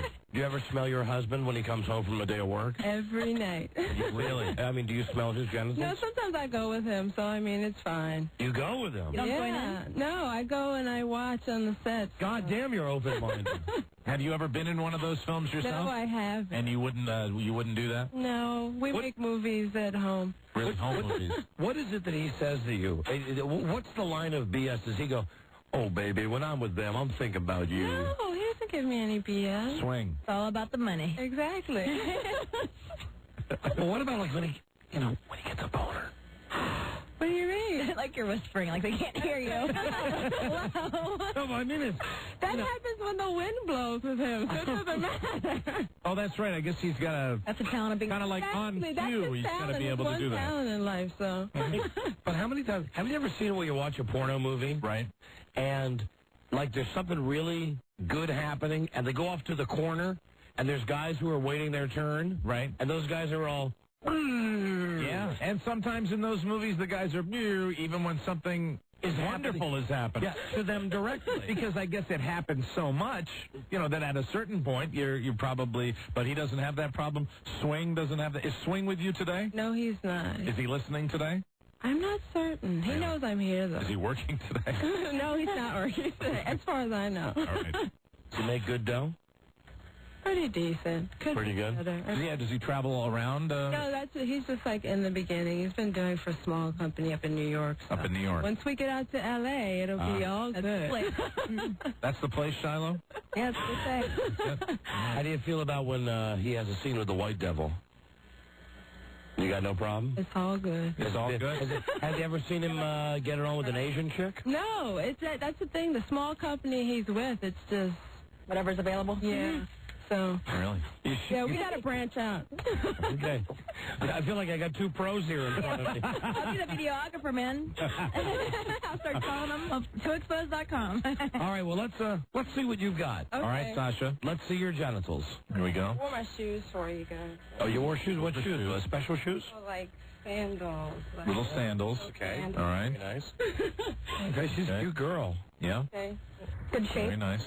Yes, very good shape. All our contestants have been in very good shape. Yes. Wonderful. Now, have a seat. Okay. All right. Have a seat and put one leg up.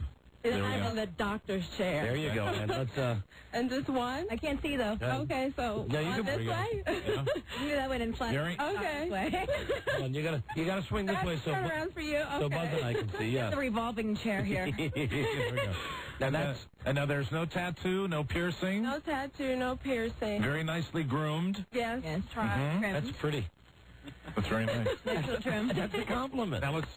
That's a very pretty pooter. Is there anything else you'd like to tell us about your genitals before we move on? While you sit there with your legs spread? I don't know. I guess I can, no, that's okay. All right. Okay. It's getting hot in here. Okay. That's Tasha, ladies and gentlemen. You want to take your shirt off? Girls that take off everything get a bonus. Extra point. All right. I just thought I'd ask. Thank you, Tasha. That's Tasha. And now we get to watch Tasha put her underpants back on. Mm-hmm. Oh, that was mighty pretty. Very nice. Mighty pretty. Tasha, probably the best shape of, and we've had some good shape contestants here. Yeah. She's, everybody is. I want to say something, and no wonder Swing loves you so much. Absolutely. Nicely groomed. Swing. Tell Swing to give us a call sometime. That Anybody would be. not groomed? And I love the casual way the sales guys walk by. It's like, did you see that? That was the perfect example right there. Walking by the window. Hey, hey, what's going on in there? Bye, Tasha. Bye, Tasha. Hi, Tasha. They want a sneak peek. They do. They walk by very slow, too. Hello, this is Swing. And the women walk by smiling. More people walking by right now than I've ever seen. Oh, look at this. Oh, wow. Hey, look at this. Oh, wow. This is an outfit here. Jesus Christ. You want to take that jacket off? Yes, I do. Oh. Extra point. No, break. The Charlie? Flavor of ice. I think we should break after this girl. Let's give this girl a little extra time. And enter and sign in, please, contestant. Julie is wearing a fishnet Julia? top, but so you can see everything. This is Julie, right? Right. Julie, not Julia. And you know who Julie looks like? Right. What? I'll tell you exactly who she looks like. I don't know. I don't know this girl's name, but the girl on MSNBC, who's the new hot reporter, she has blonde hair, she wears the exact same glasses, and she has the exact same face. Look at the smile. She got the same smile. The glasses are definitely the accoutrement. They really are. If anybody knows that girl's name, call right now. Now, let me ask you a question. Do you need those glasses, or do you wear them for effect? I actually need them. You need them. I appreciated look. This girl's good looking. Yeah, hello. We're just hanging out here. Job to expose? Don and Mike show. Hello. Good money. Hello. All right, we have a new girl. Do you notice that Shiloh's doing recruiting as she sits here? Yeah, why not? Shiloh, please allow our girls simply to be contestants.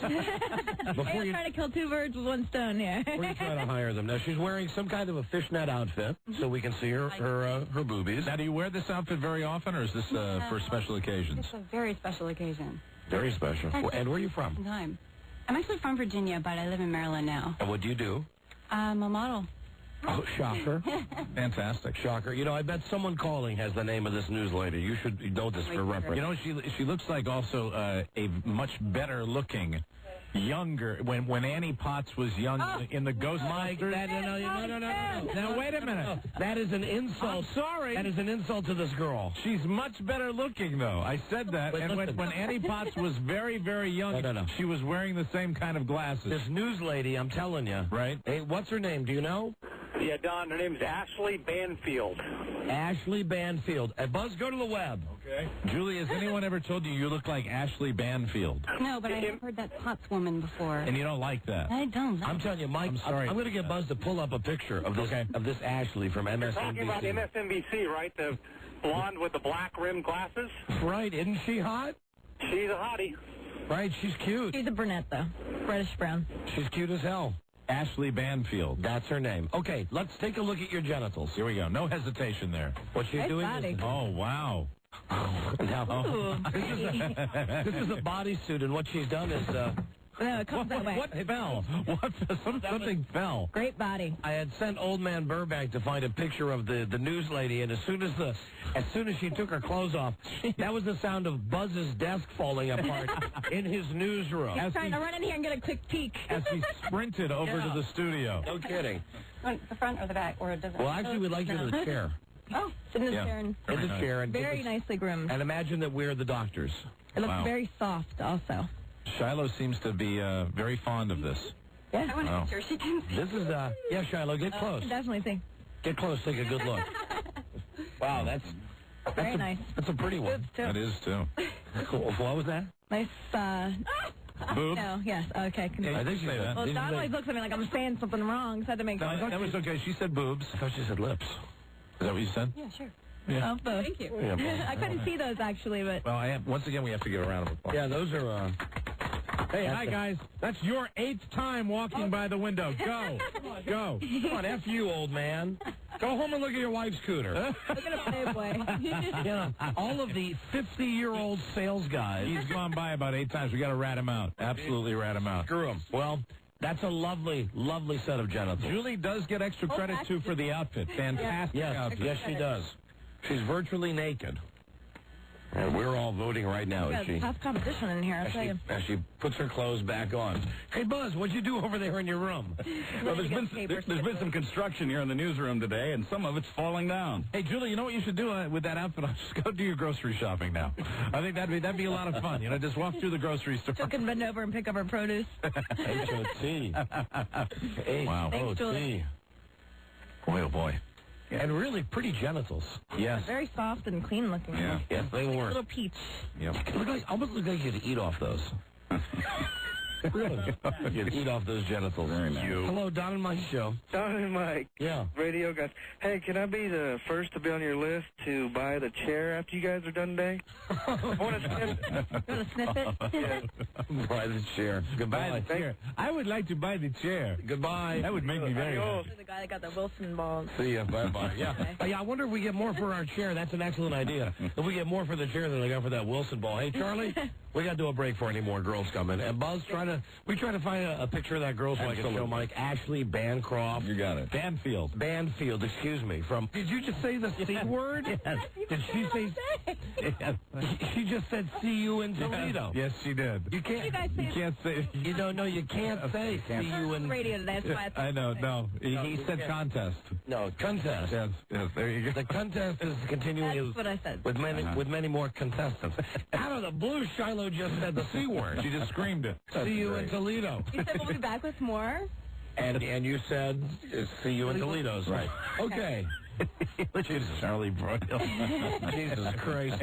Hello, Don and Mike show. Like walking through a minefield, isn't it, Charlie? Hello. Howdy. Hi, buddy. 3 words for today's show, guys. Pay-per-view. Oh, wouldn't you love that? Yeah, maybe someday. Wouldn't you love that? $50. All right, thank you. You could charge from the window. Bye-bye. Bye. What, Shiloh? Charge $100 a pop to be in front of this window. Like these. Probably charge $100 a pop for the sales guys. Yeah, really. Old creeps. We're getting freebies all day. We will be right back with more girls coming on. This is the Don and Mike Show.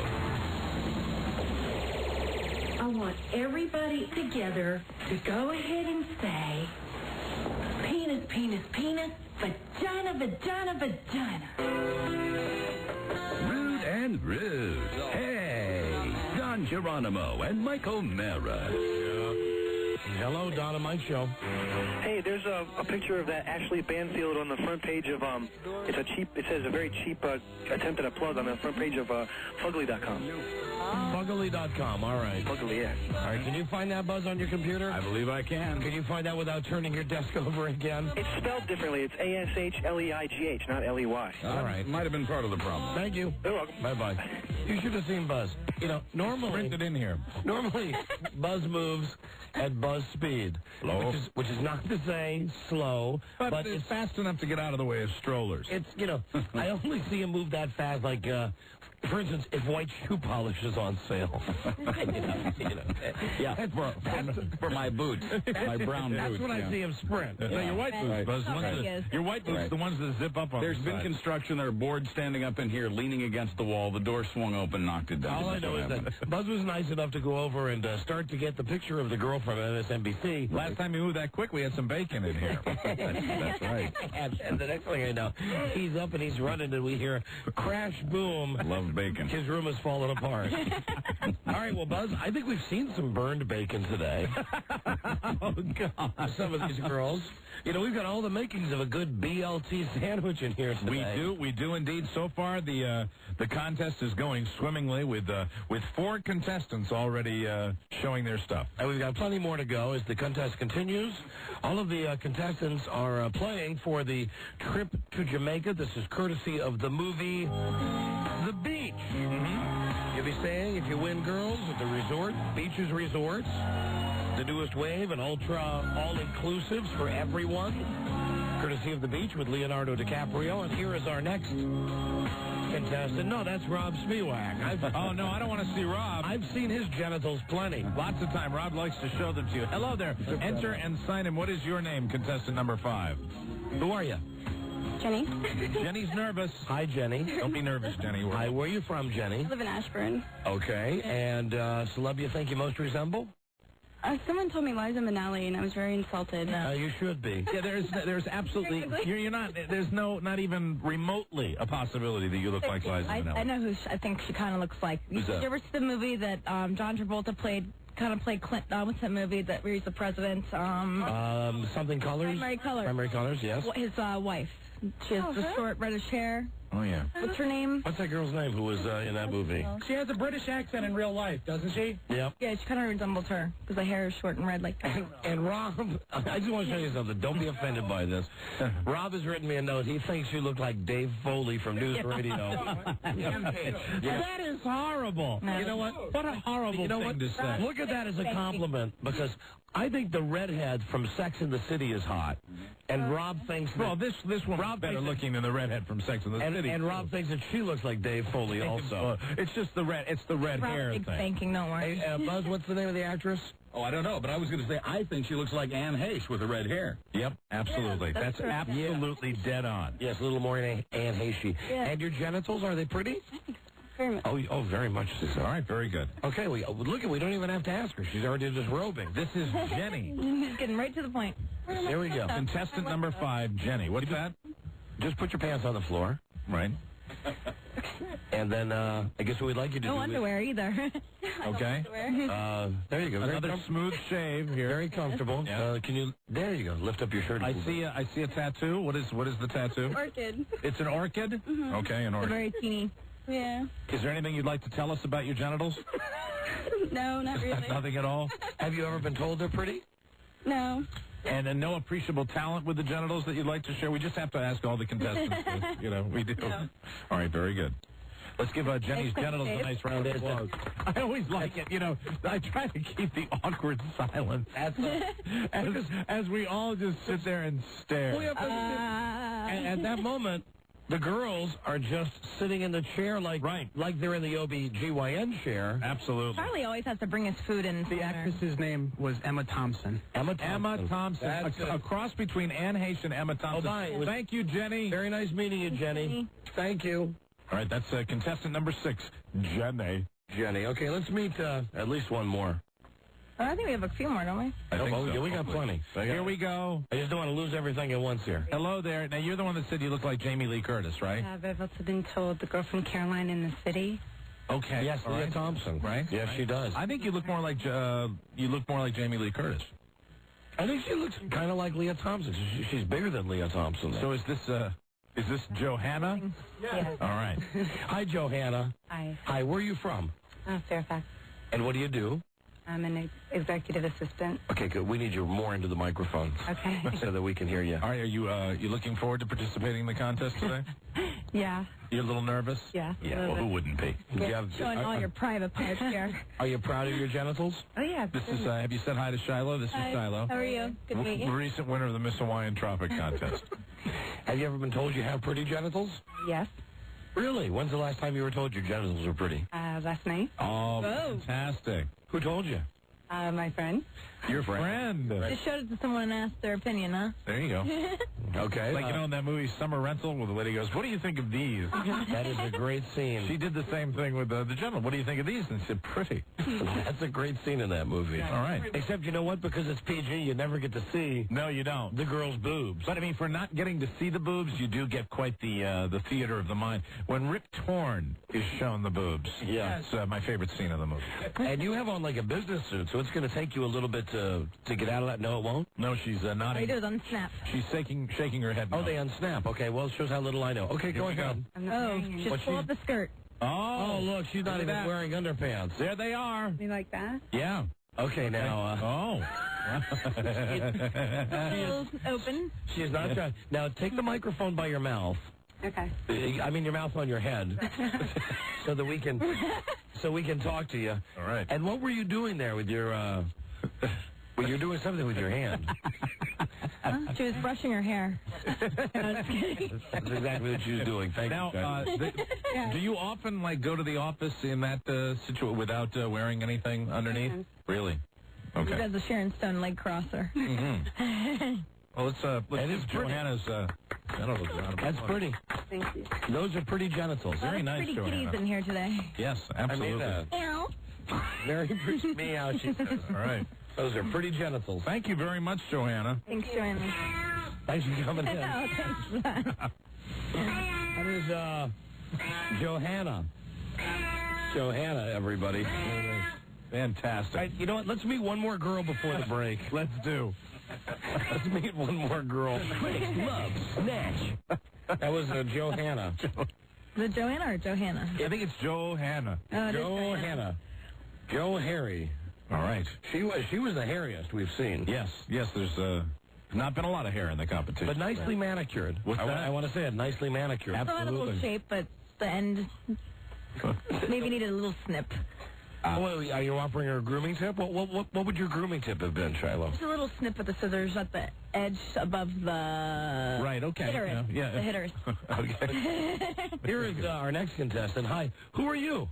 I'm Teresa. Teresa. Hi, Teresa. Hello. Hey, look, we got our first Ivory girl. And you said you look like Sporty Spice, right? Yeah, I've been told that once or twice. Probably better looking than Sporty. Yeah, you're cuter than Sporty Spice. Thank you. Sporty Spice. Yeah, Rab, everybody has better teeth than Sporty Spice. She's British. What do you do for a living? I'm a waitress. I'm a full-time student. Where you go to school? Can you tell us? Nova. At Nova. Hey, 13th grade. We like that. Something like that. And do you have pretty genitals? I have very pretty genitals. Why are you so sure of that? I've been told it once or twice, and I am very confident in myself. Oh, wow. Fantastic. Have you met Shiloh? I saw her at the little handshake there. Oh, cool. I was in the front. I'm Teresa. I told you I was going to show you my tatas. Oh, this is a girl who don't you remember this girl came up on stage, took her shirt off? Oh, that's right. I figure you've already seen the top. You might as well see the bottom, too. All right. Well, we're all for that. She got on a nice Tommy Hilfiger sweater and a pair of jeans. And, yeah, we're ready. Ready? We are ready. Are you ready? We're ready. This is Teresa. She's unzipping her pants, taking off her shoes. Number 7. All right. And quite a tan. Yeah, nice little tan, nice little butt, too. I got to see that. Mm-hmm. Okay, step out of those jeans. There we go. I have the best view. I love it. All right. Here we go. Speed up a little bit. Another racing stripe. You notice that we don't even have to We don't have to ask the girls to get into the pose anymore. Is there a piercing there? There is a piercing. Is that inside? Yeah. In the hood. Yeah, in the hood. In the hood. Yo. And just a little racing stripe. Absolutely. It's like a little upside-down triangle. Now, Shiloh, would you think that, without giving away, because you're also one of the judges, is that pretty genitals? A pretty side of genitals? Yes. I definitely think so. Absolutely. Round of applause. Yes, those are very, very pretty. Thank you. Very nice. Very pretty genitals. I got a twinkle in his eye. I love picking on him. You're really helping me out today. You are really helping me out. He might get too close. He might deck me. All right. Okay, so that's Teresa, right? That's Teresa. Excellent job, Teresa. Thank you, Teresa. Thank you for letting us look at your genitals. Good job. Now we've seen everything, right, Teresa? Yes, all right. We got one more girl to go. We got to do a break first. Fair. Thanks. Thank you, Teresa. Bye, Teresa. Thank you. Well, we sure have seen a lot of beautiful girls today. You know, usually when we get 12 people, the attrition would bring it down to 4, and today we've got 8 contestants. Mike, I think that's the power of Jamaica, man. I believe you're right. We just have to keep coming up with those great trips. These genitals are all for Jamaica today. Fantastic. I think we've got at least one more girl on the line, or one more girl, in the lobby. Oh, let me see who's on the line. Hello, Don and Mike show. Hello. Hello. The radio up too loud. Hello, Don and Mike. Hey, this is Greg in Sacramento. I envy you guys. You're having fun. Are you there? Yeah, wait till we go home tonight. You won't envy us tonight when we go home. Yeah, thank you. Well, anyway, for the C-U-N Toledo word, yeah, my pronunciation is soont. I don't have any problem, and no one ever gives me any flack for saying, wow, what a soont. So I guess we'll be back soon. All right, there you go. Thank you. Later. Bye-bye. More Soon-testants coming up. Here in the Soon-test. Hello, Don and Mike show. Yeah, I'm so glad I got through, and this is probably unrelated to what we're dealing with right now, but I love your show. I'm a brand new listener, and I would love to wear, like, anything that has your name on it, T-shirt-wise or anything, and wear it with pride. I have a great-looking body, and I would just love to just show everyone that you're my favorite talk show on the radio. Thank you. We appreciate that. We work for a company with no budget, though, so we don't have anything we can give you. Nothing at all? Now, we urge you to get a tattoo with our names on them and, parade around at the beach. Oh, my gosh. Well, I already have some tattoos. I don't know. You should have come down today to show us your genitals. I live in Greenville, South Carolina now. I just moved here from Chicago. I don't even know where your show is. Well, we're based in Washington, D.C. That's where I got one of my tattoos. Really? Yeah, I was there vacationing with my husband, and we wanted an interesting souvenir, and we got matching tattoos. His says a Chinese one that says husband, mine's a Chinese one that says wife. Oh, okay. Hey, thank you. Goodbye. I'm just thinking, though, how ironic this is that Bush is going to be sworn in as president in 2 days, and today we're doing our genitals contest. It sounds right, doesn't it? Boosh. Boosh. Hello, Don and Mike show. Hello, am I on the air? Yeah, you're on the air. Please turn your radio down. Okay. Thank you. Tough to do. Nope, he hung up the phone. Yes. He had 2 choices to make, and he made the wrong one. Hey, it's tough to do when you're surrounded by all those appliances. And you know what else is ironic? Is Bush's father's motto, as you recall. What was that? Read my lips. Hello. Wow. Hey, a little delayed reaction. Started on the bounce. Don and Mike show. Hello. I love Hey, that. buddy. Hey, buddy. Buddy, hey, the beach towels are out. Oh, don't we know it? Hey, only in America can two guys get a job judging birds' nests. All right, thank you, my friend. Thank you. Once again, walk a mile in our shoes. Hey, wait till we go home tonight for dinner. Mm-hmm. See how tasty that meal's going to be tonight. There'll be some suffering this evening. Except for Buzz, of course, who has the perfect life. We'll be celebrating. Absolutely. Of course you will. Right. In your captain's chairs. I was here to make sure you guys were good boys. Well, we'd be good boys anyway. Yeah, I know, but you guys are being good boys. Yeah, of course we are. Jesus. Yeah, just, Women, their genitals. Come on. What are we going to do? I think we both understand that we're going to have to pay for this. Right. I think we both totally do. Girls just want a trip to Jamaica. Yes, they do. And people, listen, damn it, people just want to be entertained, and dogs just love cheese. And we will be right back. This is the Don and Mike Show.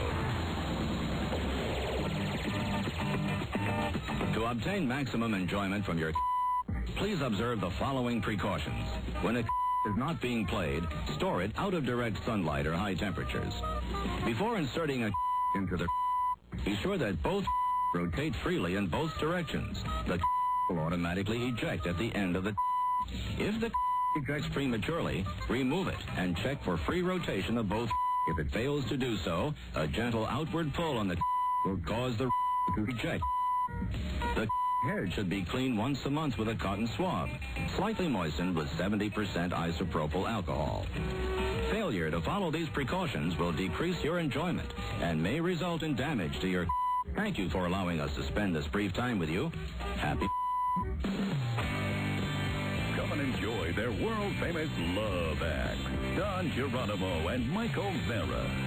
Hello there, Don and Mike Show. Hi, I'm a traveler on northbound 95. Hi. I just left one of the restrooms on in the rest area on 95. Yeah. The gentleman's in there complaining about listening to your contest and trying to drive. I think he was in there relieving himself. Oh, you. Oh, my God. Because I walked in there to hear this guy, goddamn show, damn show. He's just, all of a sudden, it's like, you hear, I was like, oh, man, I had to get out of it. Me and this other guy. Well, we've done a little good today. Right, so what you're saying is that some guy listening to the show, driving on 95, had to pull over to a rest area to relieve himself. It was great because it was me and a state police officer and another guy. We walked up to the bathroom, we heard this guy complaining, and we were in and out. So me and the cop over there laughing. Just remember, Don and Mike helping control the pet population. Hello, Don and Mike Show. Hey, I'm eating a big old roast beef sandwich. Okay. We've really, we've stirred up the natives. We have. The guys love this. Hello. Absolutely. Don and Mike Show. Well, Mike, who wouldn't love Genitals for Jamaica? Absolutely. Hello? Yeah. Yeah. Yeah. Oh, calling from Greenville. Yeah. Yeah, man. Right, come on, behave yourself. Come on, I got to delete that out. Just enjoy the show. Don't have to participate. I worry about these guys that have to get involved. You know what I mean? Well, they're talkers. They're the talkers. They probably, during the middle of sex, they probably talk, too. Of course, they're talking to themselves most of the time. Hello, Don and Mike Show. Hello, Radio Guide. Hi, you're on the air. Yes, sir. My name's Jeff. I'm out of Delaware. Yes, Jeff. And we're making a delivery out of New York City. We thought we'd try to catch that Amos today. You know what? I just had to delete that out. Thank you, though. Everybody is so damn excited. Everybody's excited, and it's just manifesting itself in different ways. Everybody's passionate about this contest. And you know what? It's good, clean American fun. Okay, let's just bring the last two contestants in. Because it's obvious we can't take calls about this because guys are too graphic. Guys are using the P word. Hey, Don and Mike, thanks a lot. I just... Yeah. They're too excited. Right, exactly. Using the P word. Oh, my goodness. Oh, my Look God. at these piercings and tattoos and everything. Wow. Look at this. My Got the goodness. Madonna bow in her hair, too. Hi, Wow. What's your name, honey? Adrienne. And, Adrian, where are you from? I'm from Springfield, Virginia. How many tattoos do you have? I don't know. Like, if you count them all separately, I mean, because some of them, like, you could consider them one, but, like, 21. Wow. I'm working on sleeves, and I'll eventually have all my... Now, do you work in the tattoo business? With No, everybody thinks I do, but I don't. Okay. I wish, because All right. then it'd be cheaper. What do you do? I walk dogs in the city, because that's the only way I can get hired, looking the way I do. So, it's funny, you think of that normally only as going on in New York, but no, it happens. Yeah, it's really, there's a huge demand for it in D.C. In D.C. How much do you make for walking a dog in D.C.? Oh, my gosh. Some of the people it depends on how many dogs you walk. But I can make anywhere from $500 to $600 a week. Wow. Walking dog. Yeah. Now, do you have to scoop the poop? Yes. You do? Yes, because otherwise you get a fine. And how many piercings do you have? Just the ones you see. So 3, 4, 5. 5 just in my face. Oh, and I have one nipple pierce. There's 3 in the lip. Yeah, 3 in the lip. We're talking about the lip on your mouth, too. Yeah. None down there. Not yet, anyway. And you are... Let me... I see the 3 pierced lip things down here. Is that painful, like, to eat and stuff like that? No, it's... I'm so used to it now that I often forget that I have them. Like, I don't even... Do you have a significant other? I did. And when you had a significant other, did you have the piercings? He did too. He did too. Yeah, he got caught. It was a train wreck, but actually, it was all right. It was Who is the celeb you think you most resemble? See, I have no idea. I've been told, depending on my hair, I change my hair quite a bit. I have extensions often, and I've been told, like, Annie DeFranco. It all depends on what my hair looks like at the time. Because you know what I'd say? No offense. Don't embarrass me. You clean this girl up. Clean me. You get rid of these. I mean, she got the goddamn dragon tattoos up and down her arm. Right. You get rid of this crap on her face. Right. You got a grade A hottie. Oh, absolutely. Absolutely. A grade A hottie, but right there, you got truck driver arms. I mean, look at those tattoos. It's kind of there's a little Jennifer Grey, the new Jennifer Grey. Yeah. That's funny. I actually have heard that. People before. have said that before. Yeah, long time ago. But man, your arms are almost totally covered with tattoos. Well, they'll be more covered soon. So you're totally. I've read a lot about people that do this. What is the primary? Is there a kick that you get out of having the? What is your reason for all these tattoos? It has. I get asked that all the time, and it really it started. I got a little one on my ankle like years and years and years ago, and it really is. It's so addicting, and once you get more. Plus, I just think it's very attractive. I think it adds to. I mean, I know I'm going to sound like your grandpa, but it's okay. I get it from my parents. Have you thought about, when you're... I'm older? Yeah, when you're 50 years old and is that a Powder Puff Girl on your arm? No, this is actually somebody's rendition of what I look like to them. Okay, well, have you thought about when you're 50 years old? Yeah, when you definitely think about this stuff. I mean, I never just went in and was, obviously that's too much stuff to have, but it's you think about it, you definitely... They're obviously well done, the tattoos. Yeah, they're done real well, so... Okay. Well, listen. I like the one with the girl on it. I'll tell you something. This is a cute girl. Absolutely. She's got too many tattoos for my taste, but she's a cute girl. And her T-shirt says "Evil Tattooed Bitch." Woo! And I can only imagine how beautiful your genitals are. Because really, I got to think, underneath those tattoos and all the piercings, right? She's a very cute girl. How old are you? I'm 26. 26. And your first name again? We're doing the voting here. Are you one of the Adrian? Okay, you're on the list. Okay, Adrian. And Adrian, have you been told that you have pretty genitals? I've never had any complaints. I've never heard anybody go, "Oh my God, they're beautiful." But I mean, Good honest it would be nice, and I'd feel better now. But All right. Well, now what do we have to do? I don't know. First off, take off your shoes and take off that biker belt you're wearing. There you go. Just don't you though? You like my look. You really do. You're secretly attracted. I don't know. You scare me. Adrian, the most competent contestant we've had in here. You'll have to slip off those jeans. And now I see, right over the navel is the tattoo, and she had described this. You described this on the phone the other day, right? Yeah, that it kind of points down. There you go. And what you want to do is have a seat. Okay. Another nice shave. And assume the pose. Smooth. One leg up. Gynecologist spread. Right. There you go. And very nicely groomed. Well, that is, it's almost John Benet-ish. Almost. But see, that's the appeal. That's the appeal. There are a lot. You'd be surprised. Okay, you're making me looking me out talking about the appeal. Like I say, there's nothing you have to work through. Ladies and gentlemen, Adrian and her tattoos. Adrian, that is a very pretty set of genitals. Yeah. Thank goodness you've not done anything down there. No, now, I haven't bothered. are you planning on doing something down there? I had something drawn. Yeah, hold on. You gotta get on the microphone, please. We can't hear you, ma'am. I had something drawn up for it, but I don't think I will. I don't think so. Yeah, the last groundbreaking show we did, that was done right here in the studio. Yeah, one of our talent shows. I tell you, that looked painful. And you say one of your boobs is done? Yes. Okay. And I'll show you that if it gets me more points. Sure. Absolutely. Absolutely. Sure. Here we go. One right here. Oh, no, that's very nice. That's very nice. Yeah, that's good. I get some more points. Let me adjust my scorecard. Thank you, Adrian. Very nice to meet you. Very nice. Thank you. Boy, oh boy. Wait, I mean, it's really close. Do you find the voting very close today? Nope. I have a couple that are very close. Well, let's not give anything away, guys. No, I've got... No. I've you know what? I'll say this. Between my leaders on my score sheet... Yes? There's a lot of room between the leaders... Right. And the rest of the pack. Very good. It's very divided. Here's our last contestant. Hello. Bridget, right? That's exactly right. Bridget? All right, fantastic. Bridget, where are you from? Originally? Oh, these days. Right now. These days, Virginia. Virginia.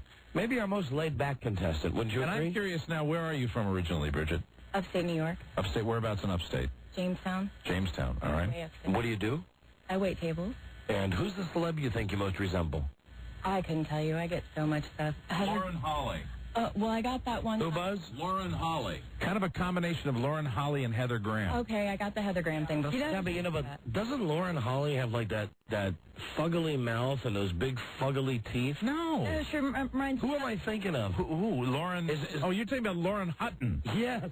Lauren Hutton is like 80 years old. Who is Lauren? Is Lauren Holly the girl that Jim Carrey was married to? Lauren Holly is the one from Dumb and Dumber who's a turbo hottie.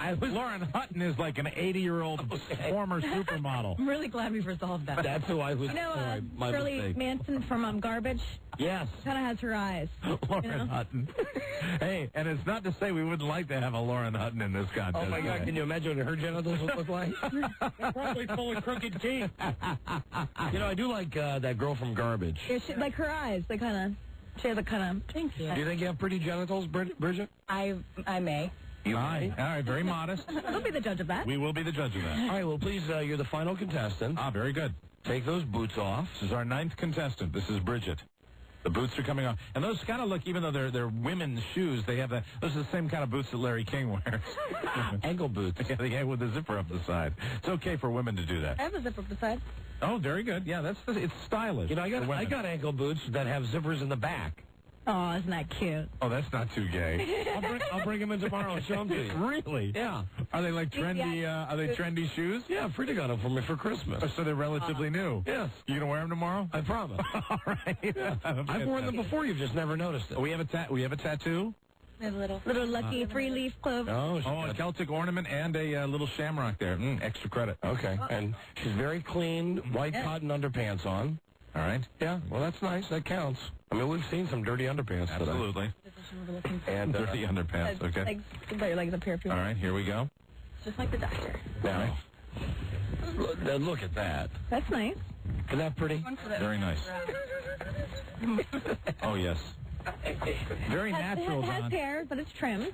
Very natural. The light brown. What would you like to say? He laughs at everything. You know what? I'm laughing at the situation. It's just it's not you. It's comical that what we're doing. Sometimes if we stop and we think what we're doing on this show today, it's pretty damn funny. I'm going to give you genitals a very high rating. I am too. I'm just laughing at the fact that you're sitting in a chair with your legs up, and we're all staring at your genitals, ready to give them a number rating. Yeah. Would you say best and most natural? She has a great body, too. Mm-hmm. Very good body. Okay. Fantastic. Well, I'm done with my voting. Bridget, thank you. You're welcome. Thank you. Yeah. Quick game. All right. Wasn't too bad, was it? Was that a great contest or what? She had pretty genitals. She did indeed. And we have to pick the winner now. This is difficult. I mean, it really is. For me, this has been extremely difficult voting. Yes, me too. I agree, Mike. I have 2 definite leaders. Yeah, I do too now. I have 2 definite leaders that are each separated by a half a point. I've got 2 people that are separated by 1/10 of a point. I have a couple ties. Could I make 6 By a hair, Rob. Absolutely. Did you score anybody in the ones? No, I always start. I always start. My low grade will always be in that 5 range. Mm-hmm. My lowest is a 1.5. Wow. Oh. I don't want to give any names. Let's not give anything away. No. My lowest. I know you're dying to, but let's not give anything I'm away. a judge. Pass all the information to Broyhill. Now this is because of the 1/10 of a point and this, the scale of 10. A lot of tabulating has to take place. So Bridget, you got to get out of here now. Way to go! Thank you, Bridget. Thank you, Bridget. Love having you down here. We'll call you back in when we pick the winners. All right. Okay. And the winner has to accompany Shiloh to Jamaica. That's the rule. No. It's always you. You knock it off. Broyhill is in the back. He's counting the votes. And when we come back... Oh, he's not done already, is he? No. Oh, no, take him a couple of minutes. Yeah. So who voted? It was me and you and Shiloh and Buzz and Rob. And did Charlie vote? I don't think Charlie did. Do you think that when we present the winner, they should all be in here, like in Miss America? Yes. Yeah, absolutely. I know some of the girls had to leave to go to their job. But those that are here. Those that are here, right? Yes, they We'll crown the winner. and then they can they can hug each other and get all excited and stuff. And of course, the first runner-up will assume the winner's duties. Should anything happen to the winner? The winner's genitals. Yes, and to her genitals. in case her genitals get hit by a bus. Very good. Right. Okay. Well, then that's your contest right there. Hello, Don and Mike show. Yeah, I got a little comment about genital piercing. Well, what about genital piercing? Well, I should inform you that I believe it was in May of last year there was a journal article in Obstetrics and Gynecology that actually showed that there are 2 case reports of it enhancing orgasm in women. right, thank you, sir. Anytime you can contribute with a positive thought like that, we Shiloh says, duh. Shiloh's, I guess, light years ahead of you, sir, on this particular issue. Duh. Hello, Don and Mike Show. Hey, I wanted to know if there's a tie, is there going to be a stir-off? A stir-off. I think we wouldn't be allowed to have a stir-off in here. Well, not on the air. All right, thank you. Listen to this guy. Doggone it. You plan on staying at a hotel? Yeah, maybe. Doggone it. This will be on TNT. We will come back and crown the woman with the prettiest genitals in America. Yeah, baby. When we come right back. This is the Don and Mike Show. Did you do this for Don and Mike? Everybody loves Don and Mike. Don and Mike, let me tell you something about them little two-bit petty whores, okay? Don and Mike, let me tell you, I met them at one of them baths over on Melrose when they were out in L.A. I was a loofah boy, and I just walked by, and I gave them a sponge and a small animal. And, yeah, I think, well, you know, what happens is you do radio, and D.C.'s a big market for me, you know, because I'm black. Right. And, you know, on the inside, trying to make bail. You only have that once, right? But, you know, when you do the show, they go, can you do some IDs for us so everybody will think we're in? And you do it. Because, you know, you have Les Moonves with CBS going, put you on UPN. Okay, I thought you were tight with Don and Mike. Oh, look, who could be tight with Don and Mike? You know what I mean? They're this, you know, this far away from, you know, repair and ham radios. You know, the guys have no talent. You know, they still don't understand why the Jets broke up. You know what I mean? Right. And I don't mean the team. I mean the you know, the Polynesian band. Right. I appreciate anybody. The critics love Snatch. Everybody loves Don and Mike. Currently starring in Lawrence of Arabia, it's Don and Mike. Yep, here we are. Hello, Donaldo E. Miguel. Maybe you don't speak English. Speak to us. Hello, Don and Mike Don and Show. Mike. Or maybe you don't speak Spanish. Hello, Don and Mike Show. Yeah, a long-time listener from Sacramento. Thank you. Question, when you're judging genitalia, don't you also judge it from the back as well as the front? Well, not today in this contest. No, in this contest, it was strictly the front view. Uh-huh. Because, I mean, really, technically, you could involve that into a best butt contest. Yeah, no, and we were strictly looking at cooters today. Oh, I see. Well, usually when you're enjoying a female partner, you're also looking at it from the back, and it's got a totally different look. As Mr. Liddy would say, we're only grading the primary sexual characteristic. Okay, thank you. Okay, thank you. Goodbye. Thank you. Now, that's somebody who wanted to be here. Hello, Don and Mike Show. Hi, Don and Mike. Quick question for you. And it's kind of more related to the fact that I have to commute between Baltimore and Philly. I was wondering, what station are you guys up in Philly, or aren't you? We're on WNFW. That would be W No Friggin' Way. There's a property up there that is also supervised by one Kenneth Stevens. Right. I understand that well. No wonder why. It's a pain in the ass not being able to hear you guys while I'm driving on back until I get down closer to Baltimore. All right. Thank you, my friend. We appreciate it. Hello, Don and Mike Show. Don and Mike. Yeah. Hey, how's it going? Hi. Hey, you know what you really need to do when he's for the winter? What? Pay that money. Okay. Yeah, that means his money. All right, everybody's very excited. Let's bring the girls in. Bring all the ones that didn't have to go to work or go home or whatever. Bring them all, the ones that are left. Bring them all in here. Let's give them all a lovely round of applause. Now, Shiloh says that the girls outside have actually been encouraging each other. Is this what you were hearing out there? So it's been a congenial atmosphere out there? Fantastic. Yeah. Can all the girls say hi? Hi, girls. Hi. Hi, there they are. All of them beautiful in their own way. Yes, absolutely. A wonderful field of contestants. We had 9 girls. We can only have one winner of the trip to Jamaica. That sucks because they all deserve to go. They really do. I'm going to tell you, the top 3 are very close, within 0.3 of a point of each other. Oh, wow. The top 3. It's incredible. So I'm going to give you the top 3, okay? You're going to go from third to first. Yes. So you're going to announce the third. You know, and I wish they do this on Miss America, too, because when they do this, I understand it better. You're going to the second runner-up, the first runner-up, and then the number 1. So it'll be third place, second place, then your big wiener. And no matter what the results are, ladies, all of you, just clap for each other and hug and everything. We'll make it as congenial congenial an atmosphere as we possibly can. Because all you girls will get something. You get wrestling tickets or whatever it is that you want that we have. Absolutely.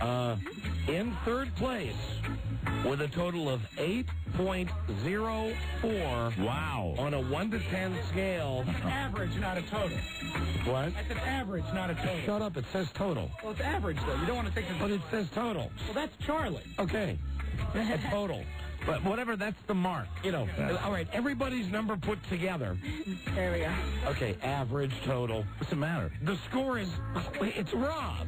That's an average. I want to know. I know you do. In third place, Teresa. Teresa, where's Teresa? Teresa. Congratulations, Teresa. Teresa. Very nice job. Figure splitter. Oh, that's terrific. You're Teresa. How do you feel about having the third most beautiful set of genitals? Well, I think you're wrong, but I'll settle. Oh, that's very nice. Very proud of your genitals. Teresa, you had very nice scores. You had a 6, a 7.4, a 9.8, an 8.0, and a 9.0. Wow. Very nice. Great scores. Great marks. Very high marks. And you were less than 0.4 of a point out of first place. Oh, no. Wow. In second place, with a score of 8.14. Wow. Very high mark. Bridget. Bridget. Bridget. Bridget. Oh, now, Bridget, come here. Don't be depressed. Come on up here, Bridget. Come on up here, Bridget.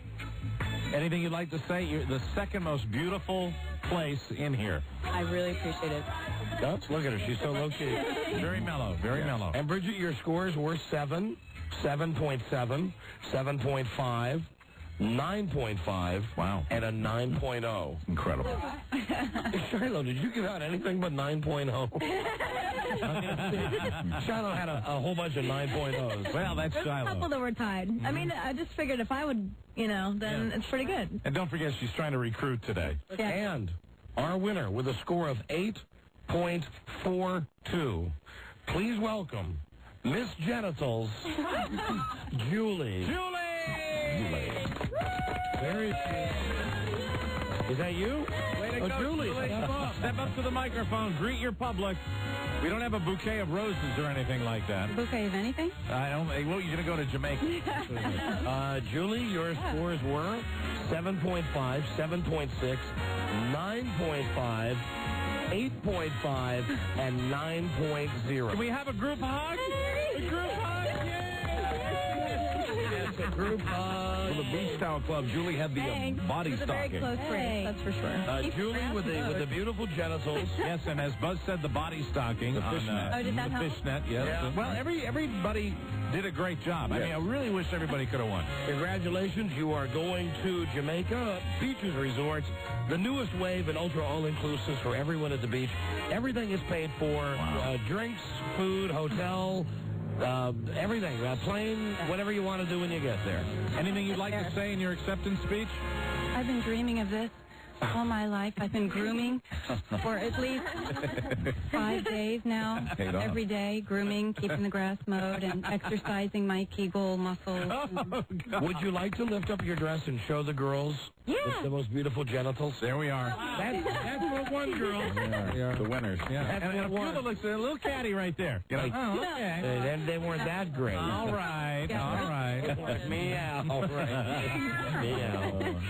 Well, listen, you all have beautiful genitals. And really, you were the trailblazers for, we probably won't be doing this contest for a while. Probably not. Probably never again, based on our home life. That's probably going to happen. Thank you all, though. Thank you all. You're fantastic. Thank you. And would we like to give them an opportunity to say hi to anybody, like we do on Strip Trivia? Sure, yes. Julie, who would you like to say hi to? Anybody? I'd like to say hi to my 2 pussies at home, Nutmeg and Sheba. Oh, okay. Are you a cat lover like Buzz? I love kitties. Buzz is a big cat lover. Bulldog. Yeah, nice kitty. Bridget? I'll take $5 later, Buzz. Bridget, who would you like to say hi to? Anybody? There's a BW out in the lobby I'd like to say hi to. There's a what? BW.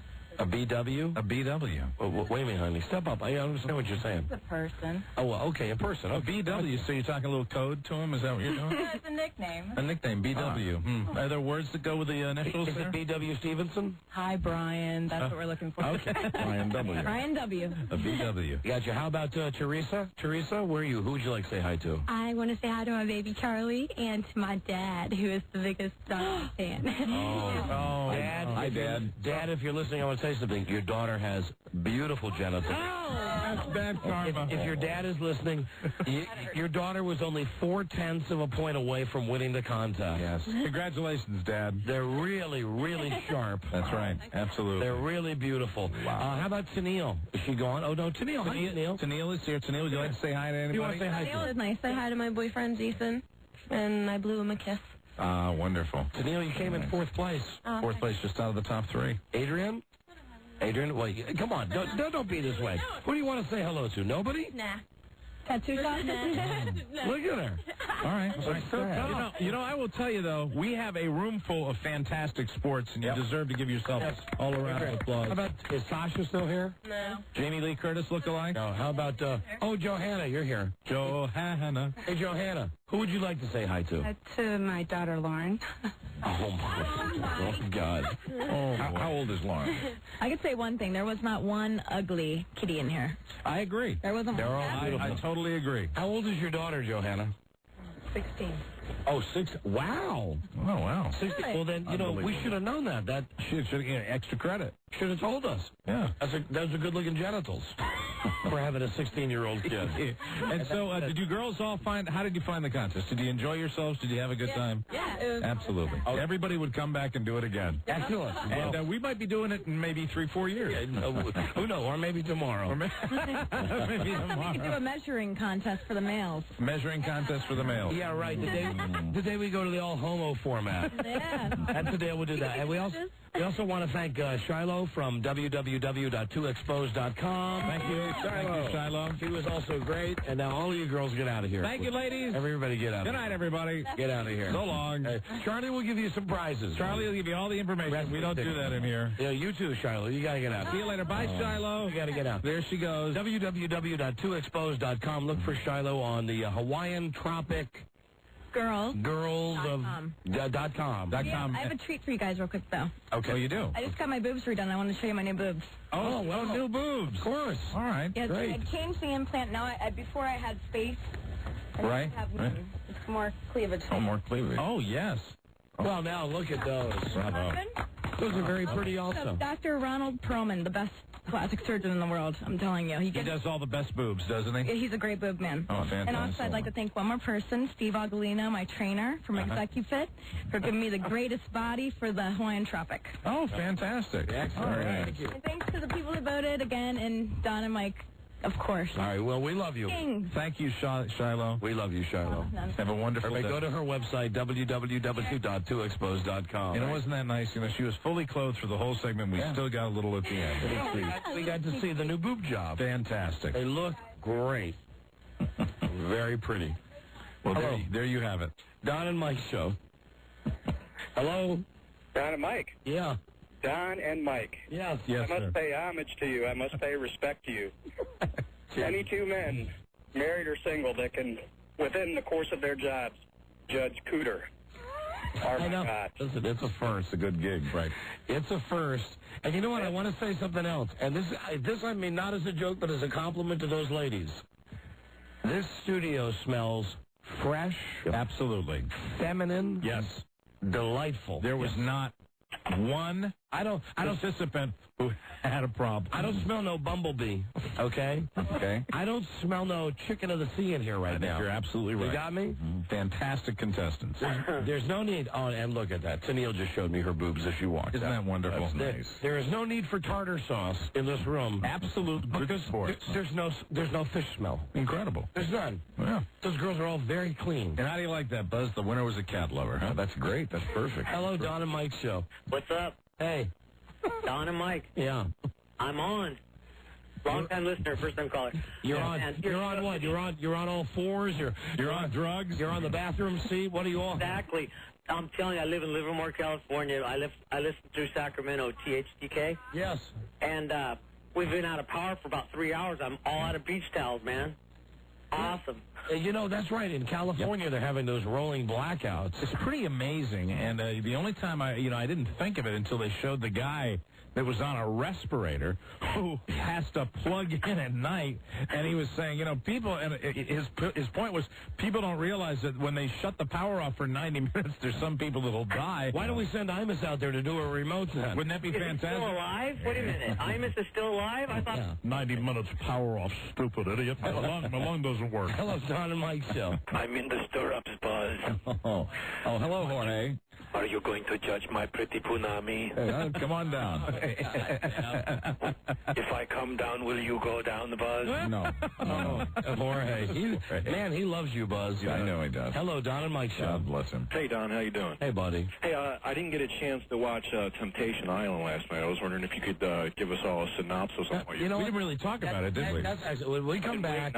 I enjoyed your contest. You got to love judging Cooter, but I'm waiting to hear about Temptation Island. All right, when we come back, I promise you, because it's almost news time, a brief commentary on Temptation Island, and also, we got to try to give away the money. Yeah. With the secret song number 3, which is sponsored by our good friends at Main Street Title. We love them. So listen, you want $500? All you got to do is identify secret song number 3. Now, here are your clues. Old school, rap, sung by a brother, recently featured in the soundtrack to a popular movie. Okay? What are you picking up your pencil for? You don't have it. You don't have it. What are you writing down? Are you writing down F-U? It can't be a real guess. It's got to be. Double Dutch. No, it's not Double Dutch. It's not Double Dutch. Don't laugh. That made me laugh, though. Oh, man, don't laugh. Double Dutch is such a stupid friggin' song. Double Dutch. On the Double Dutch Buzz. What are you writing down now? F you, stupid. That's what he just wrote down, Buzz. Thank you. It's not that rap song. No, it's not that one. You stupid. We will be right back with call 100. This is the Don and Mike Show. I am the truth. We take Jesus and we wrap him around our reproductive organs. Amen. And it's Jesus who's speaking to us to take his healing gospel to this generation and to do it now. God damn it. Right. The Don and Mike Show. I got something I was saving up during that whole contest. Let me see if it's any good. Here we go. It's kind of tough. You had the music turned up there. I know you can't run the board and do that all the time at the same time. I forgot to turn the music down. I think it still counts, though. We're going to sponsor it? Yeah. How's it smell? Not well. Thanks. But it's going out. Hey, are they still sponsoring those? Yes. All right, good for them. They signed a year-long contract. Did they really? Great. www.egars.com, the hottest cigar site on the planet. Actually, I thought it was a conscious decision with the board. I thought the fart would be loud enough to break through the music. Right, exactly. But it wasn't. It wasn't. You didn't feel like doing that when they were all in here? No. Not when the girls were in here showing us their beautiful... There was one time on Strip Trivia where I was toying with the idea. But there's a difference between Strip Trivia... Yeah, Strip Trivia is more of a rowdy atmosphere. And the Cooter contest. Right. But next time on Strip Trivia, I'm going to try. Hello, Don and Mike Show. Caller 100? Yes, you are. All right. And what's your name, my friend? James. James, where are you from? Ocean City, Maryland. All right, James. Oh, you're listening on 96 Rock, right? Yes, I am. Beautiful. It's so good to be back on in Ocean City. Absolutely. Oh, it's great to have you guys. And goddamn, I love this station, 96 Rock. I want to tell you why I love this station. Why is that? They run the whole show. That's good. They don't cut us off early. Absolutely. What else is great? You go to Salisbury, you can pick the station up. You go to Ocean City, you pick it up. You go to Fenwick Island, you pick it up. You can go out shark fishing at night and like 18 miles off coast and still hear us. You go to Rehoboth, you go to the outlets, you pick the station up. You go to that ballpark Frank Perdue Stadium. Right. Oh, yeah. Arthur Perdue Stadium. Mike, home of the Delmarva Shorebirds. I go there. I know, it's a great stadium. I go watch baseball Shorebirds. there. Listen, my friend, you won wrestling tickets. Okay. And as a matter of fact, so did all of the girls who participated in our contest today. Fantastic. Everybody wins tickets before they can buy them to Raw is War. See over 40 of your favorite WWF superstars live at MCI Center March 5th. Tickets, everybody else, go on sale Saturday at 12 noon through Ticketmaster. Enjoy your tickets. Now, are you ready to go for the money? I sure am. All right, $500. Keep in mind, it's a rap song. Right. Old school. Sung by a brother. Recently featured in the soundtrack of a hit movie. We'll play you the song. You identify it, you win $500. Please don't answer until Mike sings like. I'm going to give you now, Don, artists and titles, okay? As we're, it's the secret song, but I'm not just going to give you the artist. I will give you the artist and also the song. Okay. Wayne Newton, Donkey. Gotcha. Because you know that Tool's in town today for the inauguration. Absolutely. Well, hey, they're back in power. And we wish you Godspeed. Caller, name this secret song. There it is. And speaking of the inauguration, I think tomorrow one of those guys from the Republican Party who signed me up is bringing me some VIP passes for the swearing-in ceremony. Oh, my. I think so. Don't the shame, darling, don't the shame. Yes! Yeah. Thank you very much, yeah. How funny would that be if I got VIP passes for the actual swearing-in ceremony? I think it would be wonderful. You should go. I might. You should. Right. I might. For $500, what's the song? Bust a Move, Young MC. Could you please repeat that? Bust a Move, Young MC. Oh, my God. Way to go. Lots of winners today. Yeah, look at that. Wow. He figured it out. I thought it was a couple days you kind of verified it with those hints. Yeah. I love this song. Now, listen. Here comes the part. All we do, we took a drum riff out here coming up. Right here. Well, not right there. All right. But that's the song. Bust a Move by Young MC. That is secret song number 3. $500 Beautiful. that you've just won is paid by Main Street Title. Fantastic. Great. Yeah, that's it. How the hell did you get that? Just kind of recognized a little bit of the beat there. I heard a couple days ago, and when you first started playing it, I didn't know about the seconds that he played it. Yep. Now, here's your clues. Rap, right? Yeah. Brother, Young MC. And it was featured in the movie The Replacements. Ah, there you go. They all danced to it at some point. Just bust a move. Hey, way to go. Great. Enjoy your money. Thank you, my friend. Thank you. Hold on a second. Go to the party. You're a smarty. You. Let me see. I think I got... Let me bust a move. Hold on. Here we go.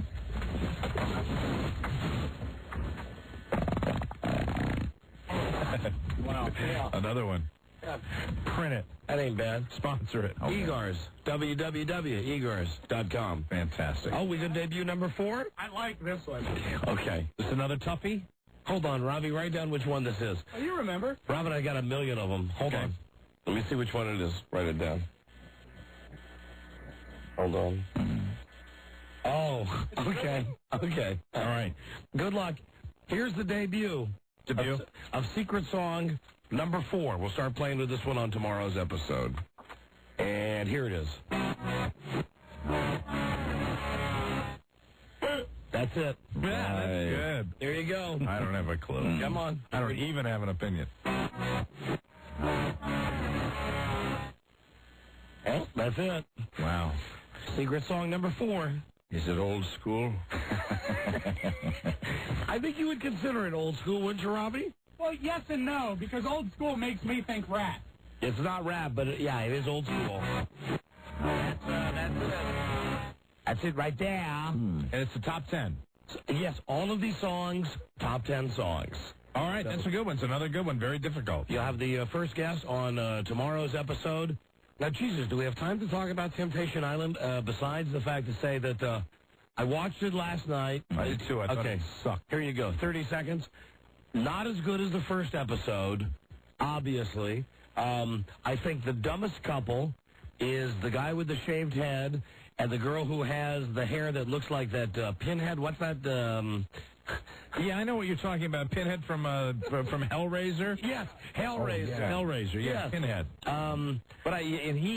He's the guy that's the most overtly interested in the girls. See, where it's like, ooh, yeah, lots of elbows to the buddies. And I also noted that I thought it was interesting that the brother and the sister, neither one, the black couple, they didn't want to look at the movies of each other, right, with the other people to see what the other people had to say about them. Beyond that, not a lot happened, man. No, extremely, absolutely boring. It was like horribly boring. It was a real letdown for the second episode. I thought by the second episode we'd see somebody cheating, we'd see somebody banging somebody. We get any overnights for that, Buzz? Any overnight ratings? No, but I'll check on it. All right. So I guess. Well, that's it. For the guy who waited all day for our astute comments on Temptation Island. It kind of sucked. There you go. Nothing happened. It sucked. I mean, I'll watch it next week, but if it doesn't get better next week, I'm probably going to stop watching it. And then I think the more you get into that show, the more you realize that there's not a payoff in any way. They can't really show anything. There's not even a... just show us them making out or something like that. But they don't show that. There's no winner. And it's like the most erotic scenes when somebody gets thrown into the pool. Right. Although some of the girls that the guys have to choose from are hot. Yes. They're very hot. They're very attractive women. And the guys, maybe it's because I'm a guy, but I look at all of the guys that they have available for the women. Yeah. They look like big, fat losers. They're all like dopey 20-somethings. Right. I mean, the girls at least are hot, I think. Yes. And I don't know, Temptation Island. I tell you what, I did like it when they voted the people off, the certain singles off. The one single, that was my only. That's the only part I enjoyed. You mean where they had to go hang the thing around their neck? Yeah, I enjoyed that because for whatever reason, I kind of agreed with the decisions when they explained them, and both people that got voted off. It's what's amazing is you find yourself as they're describing why they voted that person off, you don't like the person that they vote off, and I didn't have an opinion of them before. And didn't you think it was overly complicated, the thing with the videotape and the small monitor? Absolutely. I mean, I thought myself going, why? What's the need? Yeah, it was for really all of this stupid. extra crap. And that bald guy didn't get it the first time they explained it. The bald guy doesn't get a lot. And don't you wish that they would just drown that host? Yeah. That host who is... He is worse than Jeff Probst, isn't he? He is a Survivor guy wannabe. Yeah. He is a Jeff Probst wannabe of the highest order. So you can do a lot to make that show better. First, kill off the host. Second, even if it's from the back, give us some nudity. Yep. Right. Okay, let us see the girls taking their tops off, and let's see something happening. Sure. I mean, you get it on NYPD Blue. Why can't you get it on, Fox? Let's see it, man. We want to see something. You want to show me something? Hello, Don and Mike Show. Hello? Hello, yeah. Yeah, did you see that girl, Mandy, the red hair with the braids? Yeah. Yeah, she was all going on about how she didn't think that it was fair that everything was going on. Yet in her tape, she was all sucking face with some guy. Yeah, the show had moments like that, but not enough. Not enough to keep it going, not enough to sustain it. And you know what? The people aren't compelling enough. Yeah, they're good looking, but that's where it ends. At least when you're watching a show like The Real World, you get real, and they spend a lot of time screening people for The Real World to get personalities. People that, whether you like them or not, bring something to the table. These people are very bland. I think at some point this week, well, this week's almost over, but the producer of Temptation Island, they're trying to book him as a guest on this show, and the problem is they're afraid that if we get him on, then all we'll do is yell at him about how bad the show sucks. Hey, the bottom line is we're still watching this. They should have had it. They should have booked him as a guest last week when we loved it. Yeah, or maybe even before. When we all watched the first episode. Well, even after last week, after the first episode, we said, you know what, not bad. Maybe we'll come back to it. And, there's still the potential that something might happen, but... I can't get behind that piece of intelligence that came out that nobody's going to get together on the show. I ended up watching Frasier instead. Really? Frasier? Yeah, because I'm such a fag. Frasier. Hello, Roz. Frasier takes his kid camping. That's what I watched instead of Temptation Island. Were you wearing those boots that zip up in the back when you did that? Hey, those are fashionable boots. I want to see them. I want to. Those are fashionable boots. Those are not fag boots. We go to Des Moines, Iowa. No. Hello. They are Larry's so good. Zip up on the side. They are so good. I have worn them, and you've not even noticed that I have worn them. Wow. Really? Yes. Are they the black boots that have the kind of the thick sole? Yes. I've noticed. You have not. I notice everything. He's such a liar. Every day. I'll wear them tomorrow. All right, please. Hello, do. Don and Mike Show. With shorts. Vacation Island on Junkyard Wars next week. It's the finals. They're building rockets. Oh, yeah. Hey, listen, did anybody watch the 10 o'clock episode of Junkyard Wars? I watched the last half of it. Wasn't it good? It was. I loved the race with the hovercraft. I'm telling you, I told you yesterday, that show, Junkyard Wars, and we had the host and the creator on yesterday, that show did not let me down last night. I was confused. I forgot there was so much to do last night on TV. You know how I am with the TV. What channel is it on? That's on TLC. The Learning Channel. Right. Hello, Don and Mike. Hey, I just wanted to comment on the black couple. Yes, honey. On Temptation. They did watch who they dated. They didn't want to leave each other a personal message. They do not like each other. All right, okay. Yeah. I do stand corrected. Yeah, aren't they the ones that get kicked off eventually? Ultimately, yeah. That's what it was at the very end where they said, do you want to tape a 1-minute message? And neither one of them wanted to tape it. You're right. Thank you, honey. I don't even know why they came to the island. They hate each other. Yeah, it's true. Thank you, honey. All right, bye. Bye-bye. I think they just ought to all drink milk. You should have come down here today. Are you still there? You ought to drink milk called Carnation Island. I know your genitals are beautiful. Hello, Don and Mike. D&M. Yes. I need some assistance with something. I have a concern in my life. Yes. I'm watching Sunday Night Football or, Sunday Night Baseball or something with the boy. And they got these ED commercials that are coming on all the time. Now, when you say with the boy, do you mean with your son, or do you mean with the boy that you have kidnapped in your basement? No, this would be my son. There's no kidnapping involved. And how old is your son? My son is 11 years old. All right, and what comes on TV that disturbs you? Well, I'm sitting here and I want to explain to my son during, TV timeouts what pass interference is, or what first and 10 is, and and they show these ED commercials. You see the waterfall start, and they want to talk about blue hairs with bad penises, and I need some help. What do I do? Do I explain it to him? Or what is this question? ED as in erectile dysfunction, perhaps? Yes, Buzz. That's exactly what it is. Tell him it's what his old man has. Just pull down your pants and say, son, look at this piece of spaghetti. This is what I have. I got it, you're getting it. It'll always be spaghetti. It'll never change. This way it looks. Like a limp piece of pasta. Hey, Bob Dole. I'll tell you right now, it's Bob Dole. I talk to you about erectile dysfunction. I'm pointing at it right here. Take a look at that. That's a piece of linguine that's not going north again. Do you understand me? But thanks to this little blue pill, Liddy and I, Livy Dole, she likes this blue pill. So do I. I eat 15 of them. 15 of them with 1 glass of water. Absolutely, and that's when I put on my mesh. Hello, Don and Mike Show. Hello. Hello. Hi. This is me. Yes. How are you? I just wanted to congratulate you guys and just offer tremendous praise. You tell me everything I need to know about television. I don't need TV guide. Those people should hire you. Damn right. Thank you, my friend. You're welcome. Bye-bye. Adios. Bye-bye. So long. Bye-bye. Take a look at that. Hey, Bob. Yeah, take a look at my pasta. Hey, don't you remember when Buzz was a little boy? I remember Buzz and I used to play in the streets. We played together. Yeah. Absolutely, back in the streets of Bethlehem when Jesus was born. Yeah, it was nice. We had a great time, didn't we, Buzz? Yeah, throwing cobblestone. We didn't have a real ball, not like that Wilson ball. No. No, not that thing in Castaway, no. We actually had to use a sheep's head. With your rocks. It was fun, wasn't it? Yeah, it was great. Absolutely. We'd just sit there hours and hours playing soccer with a sheep's head and then go down for the crucifixions. Who's older, you or Buzz? I'm a little bit younger than Buzz. Yeah. Buzz a little longer in the tooth than I am. I showed him around. Absolutely. He can move quick, though, if there's a naked lady or bacon in the studio. Bacon. It's time for the news and the comments. In a world where owning a radio is strictly forbidden, one man found a way to bring good news to his people. Buzz me. He made it up. And, Bob, you forgot the 3 things that make him move. What's that? Naked ladies. Yeah. Bacon. White shoe polish. White shoe polish. There you go. Absolutely. Right next to the white belt. That's right. And the double knit slacks. Buzz, what is your lead story tonight on the news show? Tonight, Jesse Jackson says goodbye for now.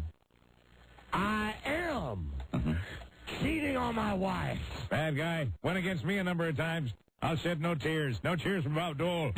There you go. Okay, stay by. We'll talk about Jesse. Good. Right after this. Stay tuned for news and comments coming up on the Don and Mike Show. About your Bob Dole, that was very Blue pill professional. This is the Don and Mike Show. What's up, guys? Tom Gavin, you're a monster. You have shown me something. Tom Gavin, it's 2001. You got to show me something more. Jesus Christ, the Lord is saved. Oh! Don and Mike, live at the Super Bowl next Friday. They will show you something. Yep. What's the word from Planet Crackpot? Love to hee-haw with the wrinkled Meemaw. Don and Mike. Loving that. Next Friday, the whole crew down in Tampon Bay, Florida for the big game. That big Super Bowl show. We'll see who's coming on. Tomorrow on the show, remember last week John Madden was supposed to come on, and they got all caught up with the New York Giants? That's right. Tomorrow Madden's coming on. Even better to have him on tomorrow because he's going to be hinting as to who he selected for the All-Madden team. Fantastic. Always great to have John Madden on the show. Also tomorrow, Chuck Stossel, the Love Muscle. Be able to yell at him about, oh, brother, where art thou? Right. And a brand new low-budget Jeopardy. Fantastic. All of that for you on tomorrow's episode. Now, here is Guy J. Birdley. Hi, Don and Mike, and I did check on those overnight ratings for Temptation Island, and thanks to that show, Fox won the night. The ratings were pretty good. The first half hour of the show got an 11.0 and a 16 share. The second half of the show got an 11.9 and an 18 share. Well, I guess that's good. That's not great like Survivor numbers, right? No, it's not like Survivor numbers. So, what did you get the number 2 or just second to that was The West Wing with a 9.7 and a 14 share. Those are the household shares on the overnight scores. Well, that's impressive. The show beat The West Wing, though. Yeah, well, The West Wing was a rerun. Yes, there were a number of reruns on last night, including Frasier. Oh, really? Now you know. I didn't know. Frasier. Now, Jesse Jackson, who's always been fond of the spotlight, says he's dropping out of public life for a while. I am somebody. I just didn't mean to. I got me a booty call. Is dropping out after the National Enquirer story about his love child and the pregnant mistress he took to the White House at about the time President Clinton was having his own personal problems. Yeah, now listen, here's what I didn't get, and I saw this on the news this morning, and they glossed right over this. At the time that Jesse Jackson went to the White House to counsel the president. Yeah, well, really to yell at him. You know, you call it counseling, I call it yell, whatever. Right. To reprimand him for having sex with Monica. Right. He was there. Right. With this other girl he'd knocked up. Right. And publicly, at that same time, Jesse Jackson was telling the press and the public he was kind of defending President Clinton at that time as well as scolding him. Of course he was defending him. He was banging this other girl. Now, this woman, Jesse's former woman, is Rainbow Coalition activist Karen Stanford. As for the child, Jackson says he loves her very much and has assumed responsibility for emotional and financial support all along. That financial support reportedly comes to $10,000 a month, plus another $40,000 to the mother. Quoting him, I fully accept responsibility and am truly sorry for my actions. And, Buzz, we have tape now from the mother. Okay. Let's roll that, please. Hear it. You Don Geronimo! You Don Geronimo! Sounds good. I said, I kid, I am not the father. No. Seriously. Jesse Jackson's, what do I call her? His mistress. His mistress? His former mistress. Here she is. Sit down, Mama. Gladys. I had no idea. Gladys Vincent. I absolutely have no idea. Right. She's got a great voice. Yeah. She's singing to Jesse here. Right. With her own piano. She's got beautiful genitals. I wish she was in the contest. She really knows how to make you wake up, too. Wake up. Jesse Jackson, who was also born out of wedlock, says he will take some personal time now to be with his family. Big fireworks. Oh, yeah, that's going to be a good time. Yeah, absolutely. Just like Clinton had that good time a while back. He says he needs to straighten some things out. Yeah, right. A big fireworks display closed out the opening ceremonies this evening for the inauguration of George W. Bush. Teenage girls crowded around the Lincoln Memorial to see Ricky Martin, but because of the cold, damp weather and perhaps the presence of Wayne Newton, the crowd was small. Shocker. Bush spoke to the crowd, telling him he's ready to start and that he'll serve all Americans.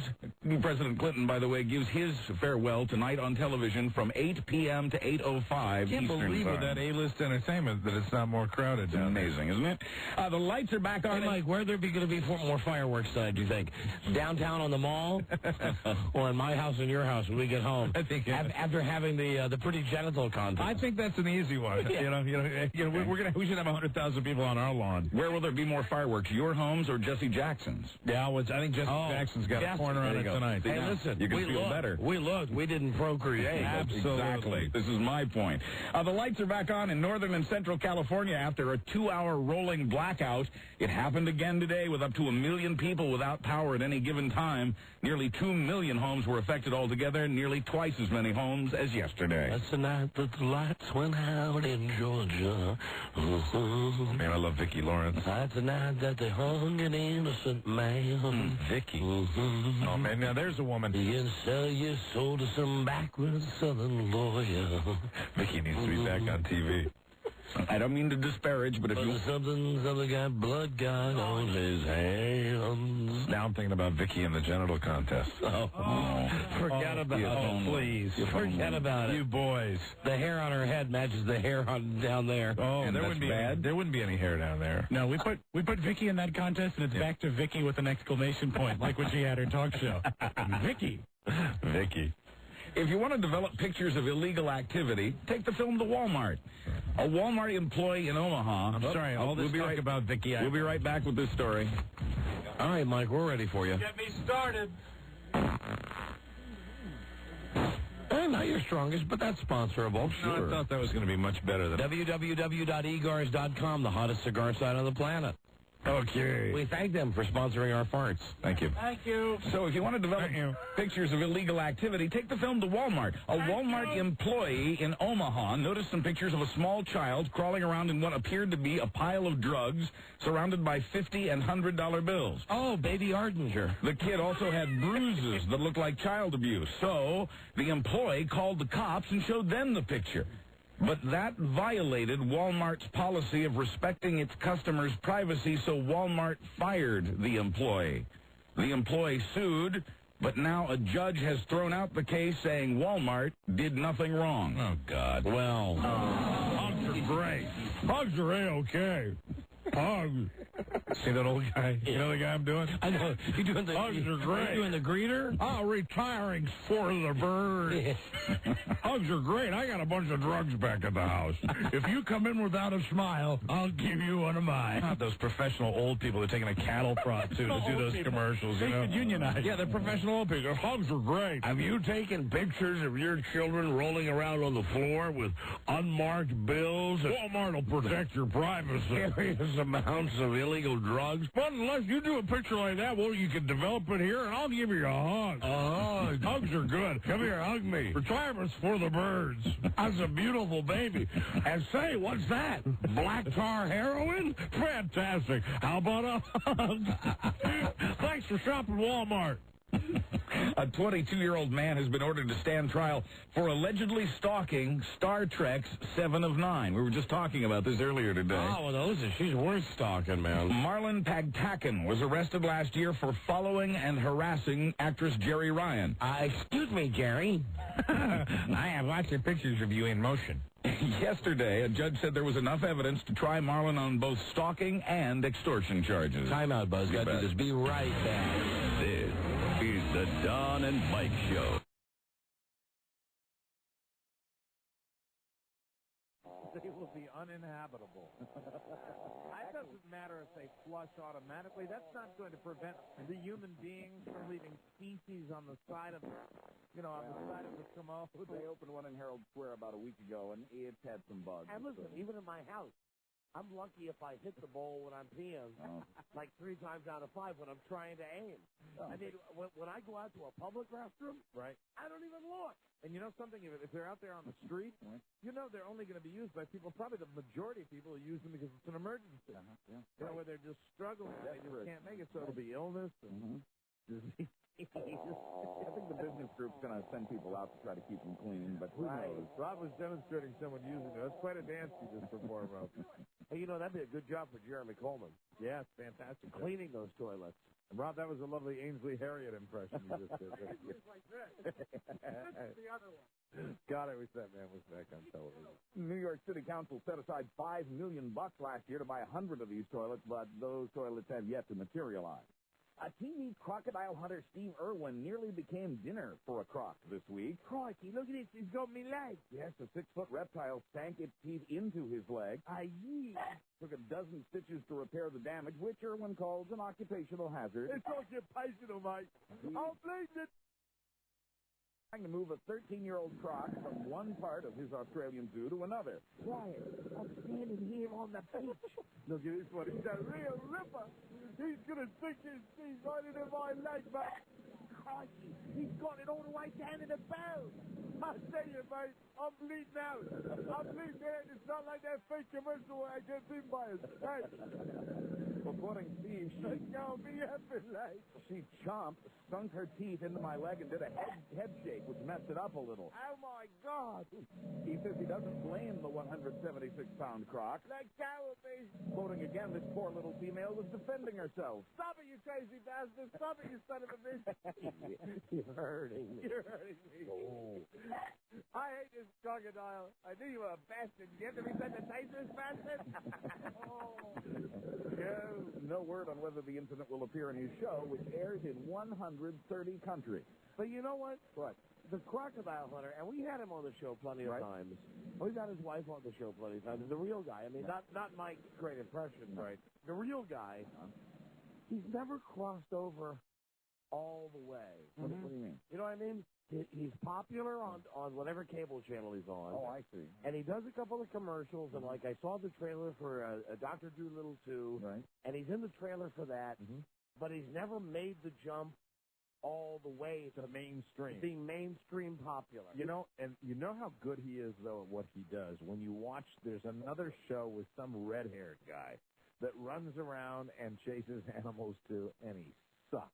He's like out looking in this junkyard for snakes. And Hi there, I'm not the crocodile hunter. Isn't that show called Hainline?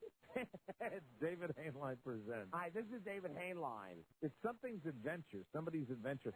And he finds this tiny little snake, and that's like a big deal. Oh, it's a garden snake. Steve was 2 inches away from a rattler. Jesus, I'm scared. I wish I was mainstream, mate. The creators of South Park are branching out into live-action comedy, but their network, Comedy Central, may be getting cold feet about the boys' latest project. They're putting together a sitcom called That's My Bush. It's a look at the family life of a president named Bush. Boring.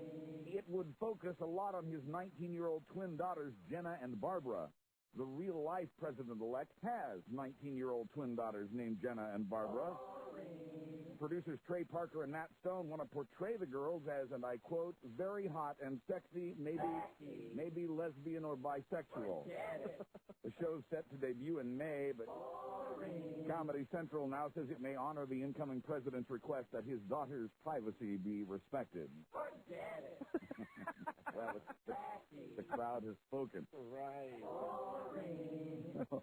Politically incorrect Bill Maher has apologized for what he said about mentally disabled children. Oh, please. A week ago tonight, Maher compared those kids to dogs, calling them retarded. He said they're sweet, they're kind, but they don't mentally advance at all. Advocates for the mentally disabled demanded an apology and a promise that it wouldn't happen again. ABC says Maher went over the line of political incorrectness, and the network apologized for the insensitivity of the remark. Maher says, and I quote, ABC apologizes to all retards. Now, back to Dharma and Gray. There you go. They know that only retards watch Dharma and Gray. Right, and they need to apologize to the dogs, too. Yeah, absolutely. Maher tells the New York Times, I make no excuses. I was wrong, and what I said was hurtful to people, and I feel terrible about it. ABC apologizes to all retards. Stay tuned for Who Wants to Be a Millionaire. Hi there. Thank you, Bill. There's a website for hating just about everything and everybody in public life, but one of those websites has fallen by the wayside now. You know it's over for Dr. Laura when even StopDrLaura.com shuts down. The owner points out that the show has no ratings and few advertisers, hasn't been renewed yet, and the TV stations around the country have banished it to the wee hours of the morning. That's a shame. Quoting the webmaster, we won. It's time to move on. And with that, he set up his newest website, RoeVBush.com, to fight the confirmation of John Ashcroft as W's Attorney General. You know who loves the Dr. Laura show, though? Who? The retards. I see. And dogs. 60 Minutes. Yeah, retards and dogs. 60 Minutes had no trouble talking about Olympian Lance Armstrong's testicular cancer, but the show has decided not to do the piece it had planned about the off-Broadway hit The Vagina Monologue. Word is CBS got queasy about the idea of saying the word vagina in prime time. CBS admits it has dropped the story from 60 Minutes, but it claims the decision has nothing to do with the V word. Well, I guess that means they won't be doing that feature on our show today on the genital, genitals for Jamaica. Right. We said vagina a few times. Of course, with the way that show's going, that would be angina. Former Brady Bunch co-star Barry Williams has been fined $50,000 by the Actors Union. I was excited when I saw this story, and then I read more, and it was boring. Yeah, for appearing in a non-union production of The Sound of Music. I've got a little something on my sleeve here, though. It's the biggest fine ever from the Actors' Equity. He played Maria, though, didn't he? Yes, he did. Von Trapp. The union says it wants to send a message to union actors: don't appear in non-union shows. So Laverne and Shirley co-stars Cindy Williams and Eddie Mecca might want to listen up. Where's my Eddie Mecca tape, Robbie? They're currently touring in a non-union version of Grease. Grease. Yeah. Hold on a second, Buzz. See if we can find it. We very rarely get a chance to play our tape of The Big Ragu. Eddie Mecca. Now, who did he play on Laverne and Shirley? What was his role? The Big Ragu, Carmine. Right. Carmine Ragusa. Okay. Yeah, brilliant singer. We love this tape. Hi, this is Eddie Mecca. You probably remember me from Laverne and Shirley, Carmine Ragusa, the Big Ragu. You know I'd go from rags to riches, and I never, ever, ever listened to Don Geronimo and Mike O'Mara. Thank you, Eddie. Eddie Mecca. See, that's why you never throw away a tape. Right. Good policy. Brett and Danielle Penny. Brett and Danielle Penny say they're not swingers. They say they just have parties where people drink beer, play cards, and sometimes swim in the nude. Their next-door neighbor says the Pennies have parties in which couples swap partners and engage in group sex. It's just like your house on the weekend. He says the website promoting the Penny household as The Love Shack confirms this. www.elstonswelcomeyou.com. TheLoveShack.com. That's when you can see Buzz standing on the street going, Kid-roo! But the Pennies say they've been framed. They say someone else put up that website to defame them. Danielle says Salem is a stupid town with stupid people who lie. The Pennies say they've had enough, so they're packing up and leaving Salem, New Hampshire. Just as police say they left a town in Massachusetts 1 year ago after police there investigated something called the Love Shack. How does John Coltrane Penny feel about it? I don't know. You got one more, Buzzy? J.C. Penny. I got one more. The ratings for the Super Bowl may be a little disappointing this year. The Giants' blowout of the Vikings inspired a lot of football fans to find something else to do, and a lot of them didn't come back for the Raiders-Ravens game. Maybe that's why the ratings for those last two championship games were down 15% from last year. Experts say that could translate into lower ratings for the Super Bowl, which is bad news for CBS. No, it'll be fine. Hey, America hates an underdog. Right. It'll be fine. Don't worry. You get a bunch of retards and dogs to watch it. They'll love it. You won't love the Super Bowl. I love the Super Bowl. Of course, I do too. Listen, there's a Toast-Hampton touchstone. It's time for call number 100 right now in a prize package we selected especially for you. Call Lisa. She's standing by. Phone number is 877-365-3636. 100th caller right now. This is the Don and Mike Show. At defensive tackle, number 95, Big Daddy Dan Wilkinson. How about this lame-ass analysis? Clown porn aficionados, John and Mike. Hold on, we're back on the air. I'm sorry. We're back on the air. I'm sorry for thinking that. Rob and I were just talking about the natural. Okay. Here's Buzz Girdley. Hi, Buzz. Hi, Don and Mike. In sports, the NFL is fining Defensive Player of the Year Ray Lewis and fellow Baltimore Raven Tony Siragusa as they prepare for the Super Bowl. Why? Siragusa didn't kill anybody. Nope. He's been hit with a $10,000 fine, though, for slamming Oakland's Rich Gannon to the ground in the first half of last week's AFC Championship game. Oh, gotcha. Lewis is being fined $7,500 for hitting Tennessee's Steve McNair in the chest the week before. Neither hit was flagged as a penalty at the time. And finally, it's fairly common in Iran for an old man to marry a young woman. But now comes word from Isn't that true, Mike? Yeah, absolutely. Is that where you met Laura? Yeah, Laura was living in Iran at the time. She's Hungarian and Iranian. Today, though, comes word from Reuters that a 20-year-old man in Iran is marrying a 77-year-old woman. There you go. That almost never happens. There's speculation the guy got married to cut 2 years off his military service. I bet her genitals are beautiful. Single guys, they might be, stick around. Single guys in Iran do 4 years in the military. Married guys do 2, so that's one thought. Officials have approved the marriage, though, saying that the groom and the happy girl are both in perfect health and breaking no laws. One other thing about the 77-year-old bride, the report says she's a virgin. I'm Buzz Burbank. That'd be a tough seal to break. On the Don and Mike Show. Thank you, Buzz. Thank you, Buzz. I think that vault Geraldo tried to open. Jesus Christ. Give me a crowbar. All right, that's it. We got to go. Thank you to all of our contestants today for the Genitals for Jamaica show. Yes. Great to be back on in New York, where we'll be heard every night on 102.7 WNEW. Yay. Great to be back on in New York City. Back tomorrow with the all-new episode, John Madden, etc. We will see you then. Hello, Don and Mike Show. Yeah, I was calling to be caller 100. Sorry you didn't get it. All right, thanks a lot. Thank you. Remember, you got to be assertive. B.A. Be assertive. B.A. Hello, Don and Mike Show. You know who B.A. is? From North Dallas 40, the coach. Hi, B.A. Hello. I am caller 100. Right, B.A. What's your name, my friend? My name's Larry. All right, Larry, nice prize pack for you. You won a fresh copy, VHS copy of Jim Carrey's movie, Me, Myself, and Irene. And you've also won the CD soundtrack. Rent it tonight or buy the special edition, available January 23rd. Thank you, my friend. Hey, you guys are the radio gods. Thanks. Appreciate it. Everybody go to Shiloh's website, www.xposed.com. Yes, that's it. See you tomorrow with the all-new episode. Oh, and also tomorrow. Yes. Jim McClure will be here tomorrow, so we're going to spend at least part of the show. Yeah, disemboweling it. Yeah, taking care of him. Very good. Buzz, thank you and good night. Thank you. Good night, Don. Thank you. Good night, Mike. Thank you. Good night, Don. And Robbie. Hi. Robbie. Yes. Please, throw your Cox baseball hat. Hello, old friend. Throw your cock in the air. You know, your Cox baseball hat. Just like Sydney. Tyler Moore.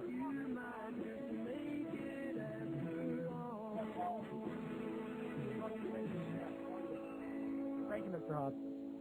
Meow. And we will see you tomorrow. Bye-bye. So we meet again. Sammy Davis Jr. saying, be kind, be nice. And I hope the next performer has the pleasure of having as nice an audience as you've been tonight. And let me leave you swinging.